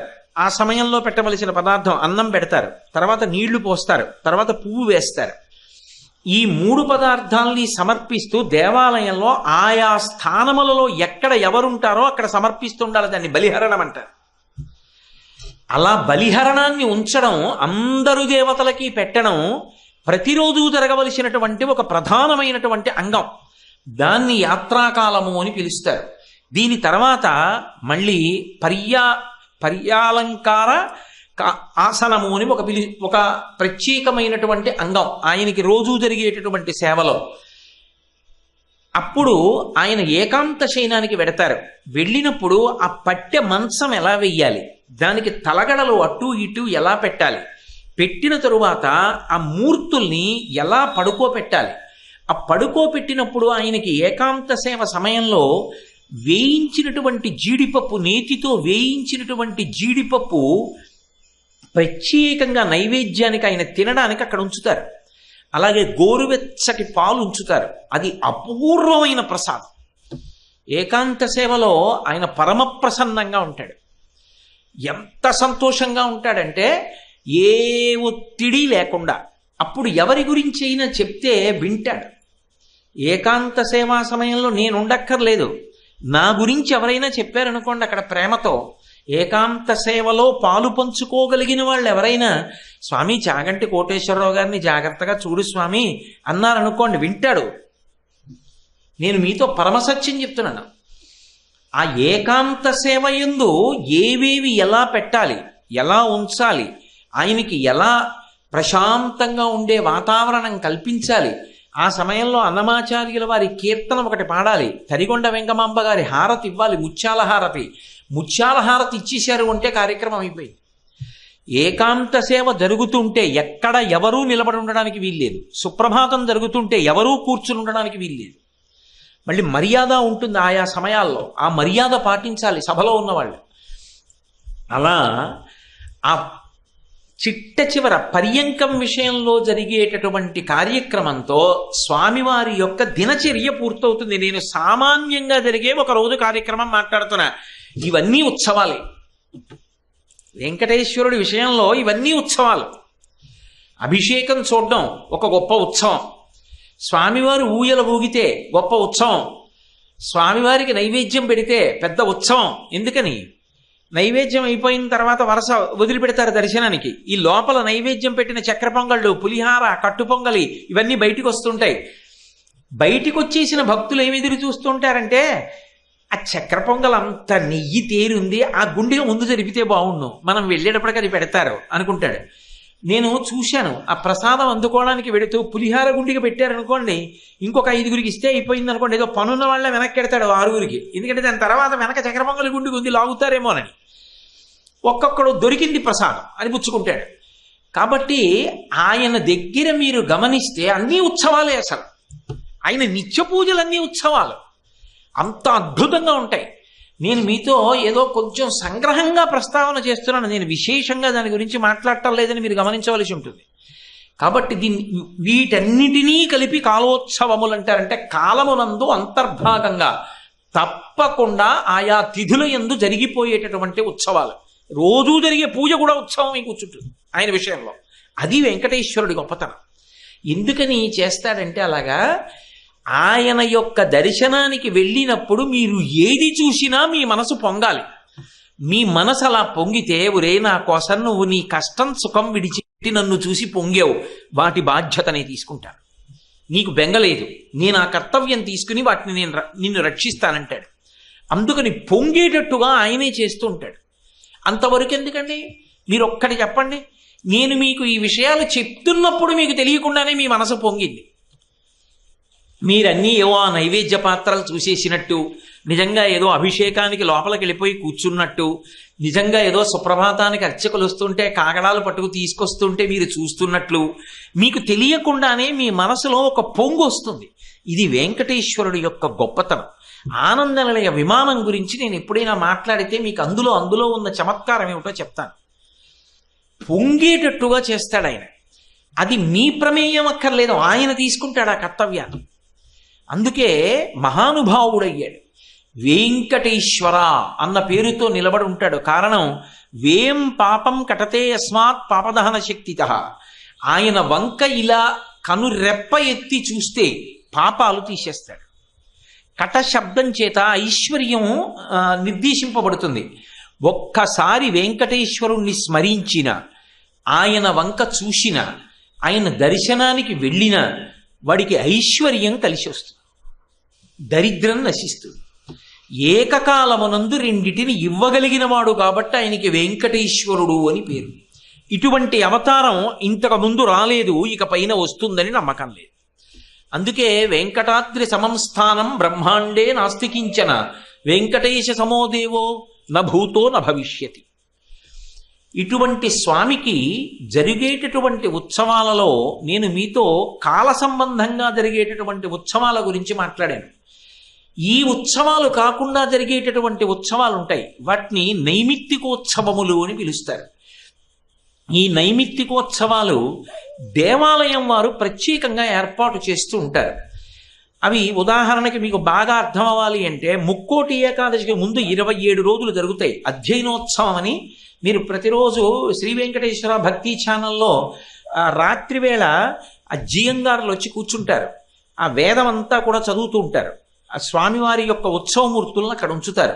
అవి అధ్యయనోత్సవాలు అంటారు. అధ్యయనోత్సవాల లాంటి ఉత్సవాల దగ్గర నుంచి కోయిల్ ఆళ్వార్ తిరువంజన ఉత్సవం అంటే దేవాలయాన్నంతటినీ శుద్ధి చేసేటటువంటి కార్యక్రమం, ఇటువంటివన్నీ కూడా నైమిత్తికోత్సవాలుగా జరుగుతుంటాయి. నైమిత్తికోత్సవాల తర్వాత స్థానంలో వచ్చేటటువంటి ఉత్సవాలు శాంత్యోత్సవాలు అని పిలుస్తారు. దేశానికి ఏదైనా ఉపద్రవం ప్రబలింది అన్న, ఏదైనా యుద్ధ భయం పొంచి ఉంది అన్న, దేశమంతటా ఏదైనా మహమ్మారి ప్రజ్వరిల్లింది అన్న, స్వామివారి యొక్క అనుగ్రహాన్ని సంపాదించుకొని ఆయనకి ఏదో చీకాకు కలిగింది, ఈశ్వర శాంతి పొందు, మమ్మల్ని రక్షించమని ఉత్సవం చేస్తారు. ఉత్సవం చేస్తే దేశంలో మళ్ళీ పరిస్థితులన్నీ ప్రశాంతపడతాయి. అలా చేసేటటువంటి ఉత్సవాల్ని శాంత్యోత్సవాలు అంటారు. 4వ ఉత్సవం ఉంటుందండి, దానిని శ్రద్ధోత్సవం అంటారు. శ్రద్ధోత్సవానికే ఆర్జితోత్సవములని పేరు. అవి అప్పుడు జరగాలి అని నియమం ఏం లేదు, కానీ మనం స్వామి మీ కొండకొచ్చాను, నేనేదో నాకున్నటువంటి ద్రవ్యంతో నీకు ఉత్సవం చేసుకుంటానని ఉత్సవాన్ని మన ద్రవ్యం చేత ఏర్పాటు చేస్తాం యజమాని యొక్క శ్రేయస్సు కొరకు. అలా జరిగేదే నిత్య కళ్యాణోత్సవం. నిత్య కళ్యాణం ఈశ్వరుడికి వెంకటాచలంలో ఎందుకు జరుగుతుంది అంటే శ్రద్ధోత్సవంగా యజమానుల్ని అనుగ్రహించడానికి. అలాగే మీకు ఆర్జిత బ్రహ్మోత్సవం, ఆర్జిత బ్రహ్మోత్సవం అని మధ్యాహ్నం వేళ చేస్తారు మలయప్ప స్వామికి. ఆర్జిత బ్రహ్మోత్సవం యజమాని యొక్క ఉత్సాహం కోసం జరుగుతుంది. అలా జరిగేటటువంటి ఉత్సవం కనుక దానిని శ్రద్ధోత్సవము అని పిలుస్తారు. ఈ శ్రద్ధోత్సవం వెంకటాచలంలో ఆర్జితంతో మొదలుపెట్టి గ్రామ గ్రామాన కూడా మనందరం కలిసి తలకో రూపాయి వేసుకుని ఓ ఉత్సవం చేద్దాం అని ఆనందంగా ప్రజలందరూ కలిసి చేస్తారు. అలా కలిసి చేసేటటువంటి ఉత్సవం ఏదుందో దాన్ని శ్రద్ధోత్సవం అని పిలుస్తారు. శ్రద్ధోత్సవం చెయ్యాలి అంటే వెంకటేశ్వర స్వామి వారి యొక్క పరిపూర్ణమైన అనుగ్రహము ఉంటే తప్ప సాధ్యం కాదు. ఆయన అనుగ్రహం ఉందా, చెయ్యగలం. ఆయన అనుగ్రహం లేదా, చేద్దామంటే ఎక్కడి నుంచి చేస్తాం? అందుకే శ్రద్ధోత్సవాలు ఎక్కడైనా జరిగిన, శ్రద్ధోత్సవంలో పాల్గొనగలిగిన అదొక మహాద్భుతమైనటువంటి విశేషం. అదేం సామాన్యమైనటువంటి విషయం కాదు. అటువంటి శ్రద్ధోత్సవంలో పాలు పంచుకోవడం, అటువంటి ఉత్సవం జరుగుతుంటే వెళ్ళగలగడం, అటువంటి ఉత్సవం జరుగుతుంటే స్వామిని సేవించగలగడం, అవి మన యొక్క అభ్యున్నతికి కారణాలు. అందుకే అందరం వెంకటాచలమే వెళ్ళి చెయ్యాలని లేదు. ఎక్కడెక్కడ ఏ గ్రామంలో ఎలా ఉంటే అలాగే ఉత్సవం చేస్తారు. ఆ ఉత్సవం చేసేటప్పుడు ఒక్కొక్కసారి రూపాయి కాసు లేకుండా ఉత్సవం జరుగుతుంది. శ్రద్ధోత్సవంలో అంతర్భాగంగా చేస్తారు, జానపదులు చేస్తారు ఆ ఉత్సవాలు. నేను మీతో ఒక ఉదాహరణ చెప్పాలి అంటే, వాళ్ళు రాత్రి ఇంటికి వచ్చేసిన తరువాత శుభ్రంగా కాస్త పలహారము ఏదో చేసేసి స్నానం చేసి తలపాకాలు కట్టుకుని వస్తారు గుళ్ళోకి. వచ్చి వాళ్లే 2 బృందాల కింద విడిపోతారు. 2 బృందాల కింద విడిపోయి, ఉత్సవం అంటే వాళ్ళు ఏం పెద్ద ద్రవ్యం అవి ఏం పట్టుకోరు. పల్లకీలో వెంకటేశ్వర స్వామి వారిని పెట్టుకుంటారు, ఓడు కాగడా పట్టుకుంటాడు. రాత్రి వేళ స్వామివారు అలా వెడతారు. అలా వెడుతున్నప్పుడు ఒక బృందం వాళ్ళు అంటారు, ఉన్నాడయా దేవుడున్నాడయా, కన్నులకు కనిపింపకున్నాడయా అంటారు. ఉన్నాడరా దేవుడు, ఉన్నాడరా, దేవుడికి ఉత్సవం చేస్తున్నాం, స్వామివారిని ఒకసారి కాగడా పట్టుకుని అలా తిప్పి తీసుకొచ్చి పెట్టేసి పడుకుందాం అంటారు. మిగిలిన వాళ్ళు కావాలని వాళ్ళంటారు, ఉన్నాడయా దేవుడున్నాడయా, కన్నులకు కనిపింపకున్నాడయా అన్నారు కదా కొంతమంది. కనిపింపకేమి చేస్తున్నాడయా అంటారు. మరి కనిపించట్లేదు అంటున్నావు కదా, కనిపించకపోతే ఏం చేస్తుంటాడు ఆయన చెప్పు అంటారు. అంటే మిగిలిన వాళ్ళు పల్లకీ పట్టుకుని అంటారు, లోకాల చీకట్లు పరిమార్ప గగనాన రవిచంద్ర దీపాలు ఉంచాడయా, ఉన్నాడయా దేవుడున్నాడయా, కన్నులకు కనిపింపకున్నాడయా అంటారు. చీకటి రాత్రంతా ఉంటుంది, తెల్లవారేటప్పటికి ఒరే మీ పనులు చేసుకోండ్రా అని ఓ దీపం పెట్టాడు, పెద్ద దీపం వెలుతురుతో. ఆ దీపం సాయంకాలం వరకు పెరిగి పెరిగి పెరిగి పెరిగి పెరిగి పెరిగి సాయంకాలం అయ్యేటప్పటికి అది మంచి తేజోరూపం. ఇక భరించలేం కాబట్టి ఆ దీపాన్ని పక్కకి తీసేసి చల్లటి కాంతినిచ్చే ఇంకో దీపాన్ని వెలిగిస్తాడు రాత్రి. వేళ తప్పకుండా పగలొక దీపాన్ని రాత్రొక దీపాన్ని వెలిగించి ఆకాశంలో చూడండి, హారతిచ్చి ఇలా అందరికీ చూపించినట్టుగా ఆ దీపాన్ని ఆకాశంలో ఇలా తిప్పి లోకానికి అంతటికీ చూపిస్తాడు. అందరి మీద కాంతి పడాలి, అందరూ ఆరోగ్యం పొందాలి, అందరూ ఆరోగ్యం పొందాలి, అందరూ ఔషధీతత్వం చేత అనారోగ్యాన్ని పోగొట్టుకోవాలి అని హారతి ఇలా చూపించినట్టు దీపాన్ని తిప్పుతాడు ఆకాశంలో నిధనం అయిపోకుండా. అది ఎక్కడ గబుక్కుని ఆరిపోకుండా ఆ దీపాన్ని గాలిలో ఇలా తిప్పుతాడు. ఎంత అందంగా తిప్పుతున్నాడో. లోకాల చీకట్లు పరిమార్ప గగనాన రవిచంద్ర దీపాలు ఉంచాడయా, ఉన్నాడయా దేవుడున్నాడయా, కన్నులకు కనిపింపకున్నాడయా అంటే ఊరుకుంటారేంటి వాళ్ళు? ఊరుకోరు. కనిపింపకి ఇంకేమి చేస్తున్నాడయా, అదొక్కటేనా? పొద్దున్నొచ్చి ఓ దీపం పెట్టి ఇలా చూపించాడా, రాత్రి వచ్చి ఇలా దీపం చూపించాడా, అయిపోయిందా? అదొకటేనా ఆయన చేసే పని అని అడుగుతారు. అంటే వెంటనే వీళ్ళు పల్లకి పట్టుకున్న వాళ్ళు మామూలుగా పట్టుకోరు, ఎగిరిగిరి గంతులేస్తూ సంతోషపడిపోతూ ఊగిపోతూ వాళ్ళు అంటారు, లక్షలాదిగనున్న నక్షత్రముల నెల్ల నేలరాల కమింట నిలిపాడయా, ఉన్నాడయా దేవుడున్నాడయా, కన్నులకు కనిపింపకున్నాడయా అంటారు. నక్షత్రం భూమి కన్నా కొన్ని కోట్ల రెట్లు పెద్దది. ఆ నక్షత్రం ఆకాశం నుంచి భూమి మీద పడిపోతే మనందరం నలిగిపోతాం. చూడరా ఎన్ని నక్షత్రాలు ఉన్నాయో. లక్షలాదిగా ఉన్న ఈ నక్షత్రాలు మన మీద పడిపోకుండా అలాగే నించోబెట్టిన వాడు ఎవరో తెలుసా? ఆయనే.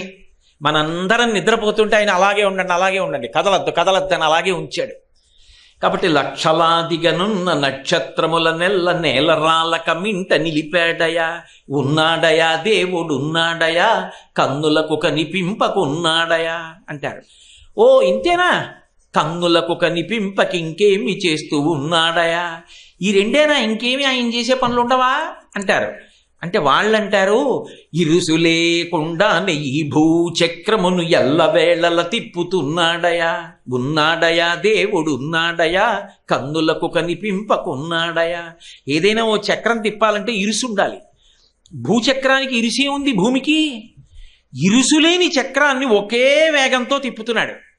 ఆపుతాడా పోనీ? గూడ నొప్పెడుతోందని ఎప్పుడన్నా వదిలేశాడా? ఆ భూమి తన చుట్టూ తానలా తిరుగుతూనే ఉండాలి. ఎవడు తిప్పుతున్నవాడు? ఇరుసు లేకుండానే ఈ భూచక్రమును ఎల్లవేళల తిప్పుచున్నాడయా, ఉన్నాడయా దేవుడున్నాడయా, కన్నులకు కనిపింపకున్నాడయా. ఈ కాగడాలు పట్టుకుని వెళ్ళిపోయే వాళ్ళు ఏం చేస్తారంటే ముందుకెళ్ళి వెనక్కి వస్తారు. కన్నులకు కనిపింపకి ఇంకేమి చేస్తూ ఉన్నాడయా, ఇంకేం చేస్తున్నాడంటారు. అంటే ఈ పల్లకి మోస్తున్న వాళ్ళు మళ్ళీ సంతోషం, ఓసారి ఆగి మళ్ళీ సంతోషంగా గంతులిస్తూ వాళ్ళు అంటారు, జీతబత్తము లేక జీవులందరి కొరకు గాలిలో సురుటీలు తిప్పాడయా, ఉన్నాడయా దేవుడు ఉన్నాడయా అంటారు. నేను ఏదో ఇప్పుడంటే ఆ ఫ్యాన్లు వచ్చాయి, దానికి కరెంటు బిల్లు వస్తుందిగా. పూర్వం పక్కన ఎవరో నిలబడి ఇలా వింజామరలు వేస్తుండేవారు. అలా ఎవరినైనా నాకు విసరండి అని పెట్టుకుందాను అనుకోవడం, వాళ్ళకి జీతం ఇవ్వాలి. మనకి గాలి వేయడం కోసమని ఆయన గాలిలో సురుటీలు తిప్పుతుంటాడు. ఇలా ఇలా ఇలా ఇలా అని వాడి మీదకి వెళ్ళి వీడి మీదకి వెళ్ళి గాలిని పంపిస్తూ ఉంటాడు. ఇంతమందికి గాలి వేసేటట్టుగా తిప్పుతున్నవాడు ఏం జీతం పుచ్చుకుంటున్నాడు? జీతబత్తము లేక జీవులందరి కొరకు గాలిలో సురుటీలు తిప్పాడయా, ఉన్నాడయా దేవుడున్నాడయా, కన్నులకు కనిపింపకున్నాడయా. ఇంకేం చేస్తున్నాడు? ఆధారమే లేక అలలారుచున్నట్టి ఆకాశంబు కింద పడకుండా ఆపాడయా, ఉన్నాడయా దేవుడున్నాడయా, కన్నులకు కనిపింపకున్నాడయా. ఆకాశానికి ఆధారం ఏముంది? ఏం లేదు. అది కింద పడిపోతే ఆధారం లేని ఆకాశం కింద పడకుండా కాపాడాడు. చాలదా? ఇంకా ఏం చేస్తున్నాడు? మళ్ళీ అడుగుతారు వాళ్ళు కాగడాలు పట్టుకుని వెనక్కి వచ్చి. అంటే వీళ్ళంటారు, పొంగి పొరలుచు వచ్చి భూమిపై పడకుండా కడలి రాయుడి కాళ్ళు కట్టాడయా, ఉన్నాడయా దేవుడు ఉన్నాడయా. మీరు చూడండి, ఎవరైనా మంచి బలమైన వ్యక్తికి 2 కాళ్ళు 2 చేతులు కట్టేశారనుకోండి, ఎలా అయినా విడిపించుకుందామని ఇలా ఇలా అంటుంటాడు. అలా సముద్రుడు ఎక్కడ కెరటాలతో వచ్చి భూమి మీద పడిపోతాడో అని సముద్రుడి కాళ్ళు చేతులు కట్టేశాట. అందుకని కెరటాల రూపంలో ఇక్కడ వరకే గుంజుకుంటున్నట్టు ఆయన ఇలాగా, తప్ప ఊరి మీదగా రాలేబోతున్నాడు. ఆయన కట్టేసి ఉండకపోతే వచ్చి మీద అడిపోయేవాడు. పని చేయట్లా మరి ఆయన. కాబట్టి పొంగి పొరలుచు వచ్చి భూమిపై పడకుండా కడలి రాజుడి కాళ్ళు కట్టాడయా, ఉన్నాడయా దేవుడు ఉన్నాడయా, కన్నులకు కనిపింపకున్నాడయా. ఇంకా ఏం చేస్తున్నాడు? వాళ్ళు ఊరుకుంటారా? ఎన్ని ప్రశ్నలు! ఇంకా ఏం చేస్తున్నాడంటారు. అంటే మళ్ళీ వీళ్ళంటారు, జగతిలోనున్నట్టి జీవరాశులకెల్ల అన్నమిడియాదరించాడయా. ఈ జగత్తులో ఎన్ని జీవరాశులు, చీమకన్నం కావాలి, ఈగ కన్నం కావాలి, కుక్కకు కావాలి, పందికి కావాలి, పిల్లికి కావాలి, అన్ని జీవరాశులకే ఆకలి ఉంది, అన్నం కావాలి. ఇంత భూతకోటికి ఇన్ని ప్రాణులకు అన్నం పెడుతున్నాడు. ఎవరూ అన్నం లేదన్న మాట అనడానికి వీళ్ళు, చీమకి చీమ కడుపు నిండుతోంది, కుక్క కడుపు నిండుతోంది, పందికి పంది కడుపు నిండుతోంది, పిల్లికి పిల్లి కడుపు నిండుతోంది, నాకు నా కడుపు నిండుతోంది, మా ఆవిడికి దాని కడుపు నిండుతోంది, బిడ్డలకి బిడ్డల కడుపు నిండుతోంది, ఆఖరికి నా మనవలకి కడుపు నిండుతోంది. ఇంతమంది కడుపులు నింపడానికి ఇంతమందికి అన్నం పెడుతున్నాడు. ఎన్ని రకాలు కావాలో అన్ని రకాలు తయారు చేస్తున్నాడు. ఖాళీ ఎక్కడ ఉంటుంది ఆయనకి?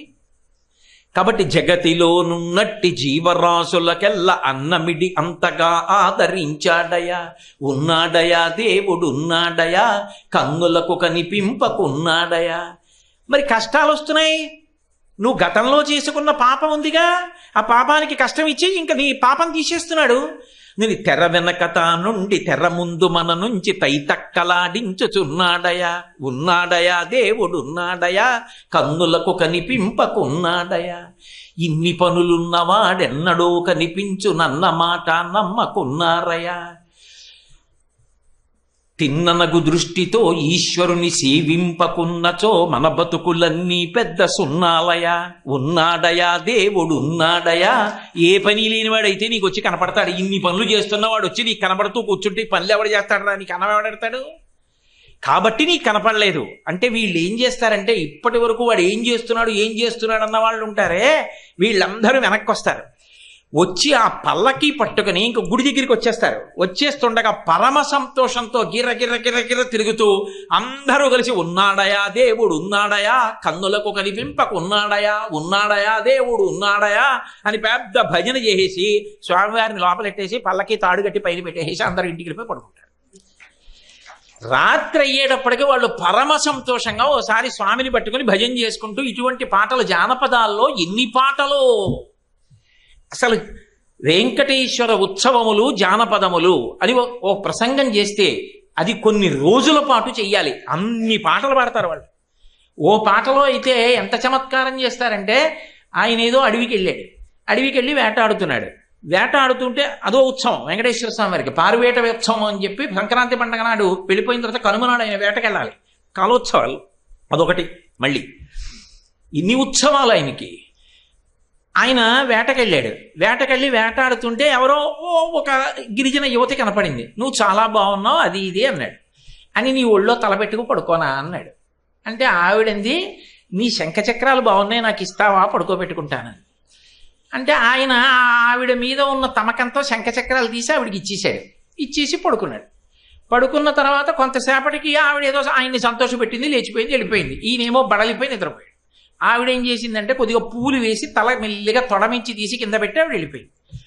ఈయన ఏం చేశాడు, లేచి అమ్మో అలివేలు మంగమ్మ ఎదురు చూస్తుంటుంది బాగుండదని గబగబా ఇంటికి వచ్చి తలుపు కొట్టాడు. అలివేలు మంగమ్మ తలుపు తీస్తుంది. శంఖచక్రాలు ఏమంటుంది. ఆయన అంటాడు, ఎవరికో ఇబ్బంది వచ్చిందిలే ఇచ్చి వచ్చానంటాడు. అసలు అక్కడ అరణ్యంలో ఇంకొక యువతి రూపంలో వచ్చింది అలివేలు మంగే. నీ సంగతి నాకు తెలియదు అనుకుంటున్నావా, ఇదిగో శంఖచక్రాలని తీసుకొచ్చింది. తీసుకొచ్చేటప్పటికి అప్పుడు అలివేలు మంగమ్మని బోల్డ్ అంతసేపు పొగిడేసి నువ్వని నాకు తెలుసులే అంటాడు. అని నువ్వు ఇలాంటి గడసరి మాటలు మాట్లాడకు, నువ్వేం చేసి వచ్చావో నాకు తెలిసి అంటుంది ఆవిడ. నీ బుద్ధి నాకు దొరికిపోయింది అంటుంది. అంటే ఆయన అంటాడు, ఇంటి గుట్టు పెళ్ళానివి మనసులో పెట్టుకో, బయట పెట్టకంటాడు. అన్న తర్వాత ఆడవాళ్ళు మగవాళ్ళు కలిపి పెద్ద భజన చేస్తూ ఈ పాటలు పాడతారు. పాట పాడి ఆఖరణ అంటారు, ఇంటి గుట్టు బయట పెట్టుకు దెబ్బలాడుకోకండి, ఏదో రకంగా కలిసి బతకడం నేర్చుకోండి అని వెంకటేశ్వరుడు మాకు నేర్పాడంట. ఇంకా మీకు చమత్కారం ఏమిటో తెలుసా, వెంకటేశ్వర ఉత్సవములు అంటే ఇప్పటికీ రాయలసీమలో ఒక ప్రత్యేకమైన పద్ధతి ఉంది. పిల్లలందరినీ తీసుకొచ్చి కూర్చోబెట్టేదో పెద్ద ఉత్సవం. ఎలా చేస్తారనుకుంటున్నారు, దీని భావమేమి తిరుమలేశ అని ఉంటాయి. పొడుపు కథలు వేస్తారు అదో ఉత్సవం. పొడుపు కథలు ఏమిటండి, వెంకటేశ్వరుడి మీద ఎన్ని సామెతలు చెప్తారో చెప్పి దీనికి అర్థం చెప్పంటారు. ఏదో మీకు నేను ఒక ఉదాహరణ చెప్పాలంటే, రాయలసీమ ఉత్సవాల్లో వెంకటేశ్వరుడి విషయంలో మాట అంటారు, గోల గోవిందుడికి వైభవం అంతా వెంకటేశ్వరుడికి. దీని అర్థం ఏమిటి చెప్పు అంటారు. గోల గోవిందుడికి అంటే గోవిందా గోవింద గోవిందా గోవింద, హుండీలో డబ్బులన్నీ వెంకటేశ్వరుడికి, ఉత్సవాలన్నీ వెంకటేశ్వరుడికి, గోల గోవిందుడిది, ఉత్సవాలు వెంకటేశ్వరుడి. ఇలా ఇన్ననుకుంటున్నారు ఆయన మీద. పాలకొండ పరిగెత్తింది, మిన్నకొండ నించుంది, అదృష్టం పట్టిందంటారు. ఇప్పటికీ కడపలో ఉంది ఈ సామెత. పాలకొండ అని ఒక కొండ, ఆ కొండ మీద శ్రీ వెంకటేశ్వరుడు మొదట అడుగు పెట్టాడని, కొండ కదిలిపోయిందని, అబ్బో నువ్వు తట్టుకోలేవులే అని వచ్చి శేషాచలం మీద నిలబడ్డాడని, ఆ పర్వతం తట్టుకుందని అందుకు వెలిశాడని. అవకాశం వచ్చినప్పుడు దాన్ని వినియోగించుకున్నవాడు దృష్టవంతుడవుతాడు. పాలకొండలా అయిపోకంటారు. ఇదేంటి ఏదో పచ్చి వెన్ను తెచ్చాను గోవిందా అంటే, దక్కింది తినరా గోవిందా అంటారు. తెచ్చింది పచ్చి కంకు, మరి ఎన్ని గింజలు రాలేయో దీన్ని దక్కిందే దొక్కుడు. ఒక్కొక్క సామెత చెప్పి దాన్ని వివరించమంటారు పిల్లల్ని. ఆ పిల్లలు లేచి ఓ సందర్భం చెప్పి వివరిస్తారు. ఇందులో మళ్ళీ ఎన్ని చమత్కారాలు అనుకుంటున్నారు. దీని భావమేమి తిరుమలేశ అని అంటూ ఏదో 1000 కళ్ళు ఉన్నాయి, ఇంద్రుడు మాత్రం కాడు. 4 కాళ్ళున్నాయి, తనంత తాను నడిచి మాత్రం రాడు. నరుడు పట్టుకున్నా నడవలేడు. దీని భావమేమి తిరుమలేశ అని ఓ పిల్లాన్ని అడుగుతారు. దీని భావమేమి తిరుమలేశ అన్నప్పుడల్లా ఆ పిల్లలు దాని గురించి ఆలోచించాలి. ఆలోచించి ఏమిటిది అని ఆలోచించి చెప్పిన వాళ్ళు అయితే చెప్తారు. చెప్పలేకపోయారు అనుకోండి, అప్పుడు మంచానికి నవారు ఉంటుంది కదా, ఇప్పుడంటే టేకు ఏదో ప్లైవుడ్ వేస్తున్నాం, ఆ నవారుతో నేస్తారు. దానికి మధ్యలో కన్నాలు ఉంటాయి. కన్నాలంటే గళ్ళుగా ఉంటుంది. 1000 కళ్ళు ఉన్నాయి, ఇంద్రుడు కాదు. 4 కోళ్ళు ఉన్నాయి, కానీ నడవదు. మనిషి పట్టుకున్నా నడవలేదు. మంచాన్ని మనిషి పట్టుకుంటే మాత్రం నడిచెడుతుందా? వెళ్ళలేదు. దీని భావమేమి తిరుమలేశ, ఎవడో లేచి మంచం అంటాడు. ఓ వెంకటేశ్వర మాడ, వాడికి బహుమానం. ఎవడు ఎక్కువ వెంకటేశ్వర మాడలు పొందాడో వాడు గెలిచినవాడు. తప్పు చెప్పారనుకోండి, ఓ మాట తీసేసుకుంటారు. అలాగే ఏదో చిత్రమైనటువంటి మాటలన్నీ చెప్తుంటారు. ఏదో 2 కాళ్ళు ఉంటాయి, కానీ తాను నడవలేడు. ఎదురుగుండా ఉన్నవాడి మీద నోరెత్తి అరుస్తుంటాడు. గాలి భోంచేస్తాడు, మనుష్యుల్ని మోస్తూ ఉంటాడు. దీని భావమేమి తిరుమలేశ. నేను ఆ కడపలో జానపదాలు అని ప్రత్యేకంగా వెంకటేశ్వరుడి ఉత్సవాలు జరిగే విధానం ఒకటి చదివాను. అందులో చదివితే నేను ఆశ్చర్యపోయాను, ఇంత అద్భుతంగా జరుగుతాయా అని. వాళ్ళు ఏదో ఆలోచిస్తారు, చెప్పలేరు, ఏవేవో చెప్తారు, తప్పు చెప్తే మాట పుచ్చేసుకుంటారు. ఎవరో చెప్తారు, ఏమిటది అంటే సైకిల్ 2 కాళ్ళు ఉన్నాయి కానీ నడవలేడు, అంటే 2 చక్రాలు ఉన్నాయి నడవదు. ఎదురుగుండా ఉన్న వాళ్ళు కనపడితే నోరెత్తి అరుస్తుంది. మరి ఇలా బెల్ కొడతాం కదా, ఎదురుగుండా ఎవరైనా వస్తేనో అందులో అరుస్తుంది. గాలి భోంచేస్తుంది, మనుష్యుల్ని మోస్తుంది. గాలి కొడితే చక్రాల్లోకి మనుషుల్ని తీసుకెడుతుంది. గాలి లేని చక్రం ఎక్కితే ఏం పెడుతుంది, సైకిల్ ఎక్కితే. అందుకని గాలి భోంచేస్తుంది, మనుష్యుల్ని మోస్తుంది. దీని భావం ఏమి తిరుమలేశ అంటే సైకిల్ అని చెప్తే ఓ వెంకటేశ్వర మాడ. కోలాటం ఆయన ఉత్సవం ఇలాగే చెయ్యాలి అని లేదు. మీరు ఒక్కసారి హర్షము ప్రకటనమయ్యేటట్టుగా ఆబాల గోపాలం, పిల్లల దగ్గర నుంచి పెద్దల వరకు, ఎంత వెంకటేశ్వరుడి గుడి బీగాలు తీస్తే ఇంక రావు, తీస్తే ఇక తలుపులు కదలవు. ఏమిటి చెప్పండి అంటారు, వేసిన ముగ్గులు. ఓసారి ముగ్గేస్తే ఇంకెక్కడికి వెళుతుంది, ఆ ముగ్గు అక్కడే ఉంటుంది కథల్లో. అబ్బో ఎన్ని పొడుపు కథలో, ఎన్ని పాటలో, ఎన్ని రకాలుగా ఉంటాయో. వాళ్ళందరూ వెంకటేశ్వరుడి మీద పెట్టి ఎన్ని రకాలుగా ఆడుకుంటారో, ఎన్ని రకాలుగా సంతోషిస్తారో, దీపాలు పట్టుకుంటారు. అందులో మళ్ళీ ఇంకో చమత్కారం ఉంటుంది. మీరు ఇప్పటికీ ఎక్కడి వరకు అక్కర్లేదు, ఖమ్మం జిల్లా వెడితే మీకు ఆ ఆచారం కనపడుతుంది. సువాసినులు అందరూ పళ్ళెం పట్టుకుని పళ్ళెంలో 2 దీపాలు పెట్టుకుంటారు. పెట్టుకుని వెంకటేశ్వర స్వామి వారు వస్తున్నారు అంటే వాళ్ళందరూ పాటలు పాడతారు, కలిసి సాధన చేస్తారు. ఏవో రకరకాల పాటలు, ఎంత గొప్పగా ఉంటాయో ఆ పాటలు. స్వామివారి మీద ఆ పాటలు పాడి స్వామివారి మూర్తి లోపలికి వెళ్ళిపోతుంటే ప్రతి సువాసిని ఈ దీపాలతో హారతిస్తుంది. అలాగే గుళ్ళోకి పెద్దలు ఎవరైనా వచ్చారనుకోండి స్వామివారితోటి, స్వామికి ఇచ్చి వాళ్ళకు కూడా హారతి ఇచ్చి తీసుకెడతారు. లోపలికి వెళ్ళేటప్పుడు 10 మంది సువాసినులు చుట్టూ దీపాల పళ్ళాలతో కలిసి తీసుకెడతారు. అబ్బో ఏమి ప్రేమో, ఏమి మర్యాదో. నిజంగా ఉత్సవము అంటే మనసు పొంగిపోవాలి. నేను ఇది, నేను అది అన్నది మరిచిపోవాలి. మరిచిపోయి అంత సంతోషంగా, అబ్బా ఎప్పుడొస్తుంది ఉత్సవం, ఎప్పుడొస్తుంది ఉత్సవం, ఎప్పుడొస్తుంది ఉత్సవం, ఇంకా రేపు కూడా ఆగాల, ఎల్లుండి పొద్దున మొదలవుతాయా అని ఆగలేక తాపత్రయపడిపోయి ఆయనతో కలిసి ఆ ఉత్సవంలో పాలు పంచుకోవాలనేటటువంటి విశేషమైన ఆసక్తిని ఎవడు పొందుతాడో వాడు ఆ మనసు పొంగిన కారణం చేత శ్రీ వెంకటేశ్వరుని యొక్క పరిపూర్ణమైన అనుగ్రహానికి పాత్రుడై సమస్త సుఖములను పొందుతాడు. అంత గొప్ప ఉత్సవాలు మనం ఎల్లుండి ప్రారంభం చేస్తున్నాం. ఈసారి ఉత్సవాల్లో ఒక విశేషం ఏమి అంటే, ఒక పక్క ఉత్సవం నడుస్తూ ఉంటుంది, ప్రతిరోజు కూడా అమ్మవారికి అయ్యవారికి తులసి దళాలతోటి కుంకుమతోటి అర్చన కూడా చేస్తారు. ఎవరైతే ఈ ఆర్జికం తీసుకున్న వాళ్ళు ఉంటారో, ఏదో ఉత్సవం నడవాలి కదా, దానికి ఏదో మరి ఏదో కార్యక్రమం ఉండాలి, అందుకని ఏదో అలా పాల్గొనే వాళ్ళు 7 రోజులకి కలిపి ఓ 1000 రూపాయలు అని ఏదో నియమం చేశారు. అవి కూడా ఎక్కువ లేవు అనుకుంటాను, టికెట్లు 50 ఉన్నాయేమో నాకు తెలిస్తే. అవి ఆ టికెట్స్ ఎవరి దగ్గర ఉంటాయో వాళ్ళందరూ ఆ పూజ కూడా చేసుకుంటారు. ఇప్పటికే కట్టిన వాళ్ళు ఉంటే పాస్లు ఇచ్చేస్తారు, తీసేసుకోండి. దేవీ నవరాత్రుల్లో ఎలా చేసుకుంటారో అలా ఈ 7 రోజులు కూడా. అందున ముక్కోటి ఏకాదశికి అటు ఇటు చాలా పవిత్రం. వెంకటేశ్వరుడి విషయంలో 27 రోజుల ముందు నుంచి అధ్యయనోత్సవాలు అవుతాయి. మనకి ఈ సంవత్సరం అదృష్టం ఏంటంటే ముక్కోటి ఏకాదశికి ముందు వెంకటేశ్వర వైభవోత్సవాలు ప్రారంభం అవుతున్నాయి. ప్రారంభమైన రోజు నుంచి కూడా స్వామివారిని ఇక్కడ సేవ జరుగుతుంటుంది, అక్కడ మనం పూజ చేసుకోవచ్చు. అంత గొప్పగా కార్యక్రమాలు ప్రారంభం అవుతాయి. మిగిలినటువంటి విశేషాలన్నిటినీ కూడా రేపటి ప్రసంగం తర్వాత మీకు వివరణ చేస్తూ ఇంకా అసలు ఆ వెంకటేశ్వరుని యొక్క ఉత్సవములను ఎందుకు చేసుకోవాలో, చేసుకుని మనం ఎలా తరించాలో, ఏ కార్యక్రమాలు నడవబోతున్నాయో ఈ విశేషాలని గురించి రేపటి రోజు సాయంకాలం మళ్ళీ మనం 6:30 కలుసుకున్నప్పుడు మీకు మనవి చేస్తాను. మంగళాశాసన పరై మదాచార్య పురోగమై సర్వైశ్చ పూర్వైరాచార్యై సత్కృతాయాస్తు మంగళం.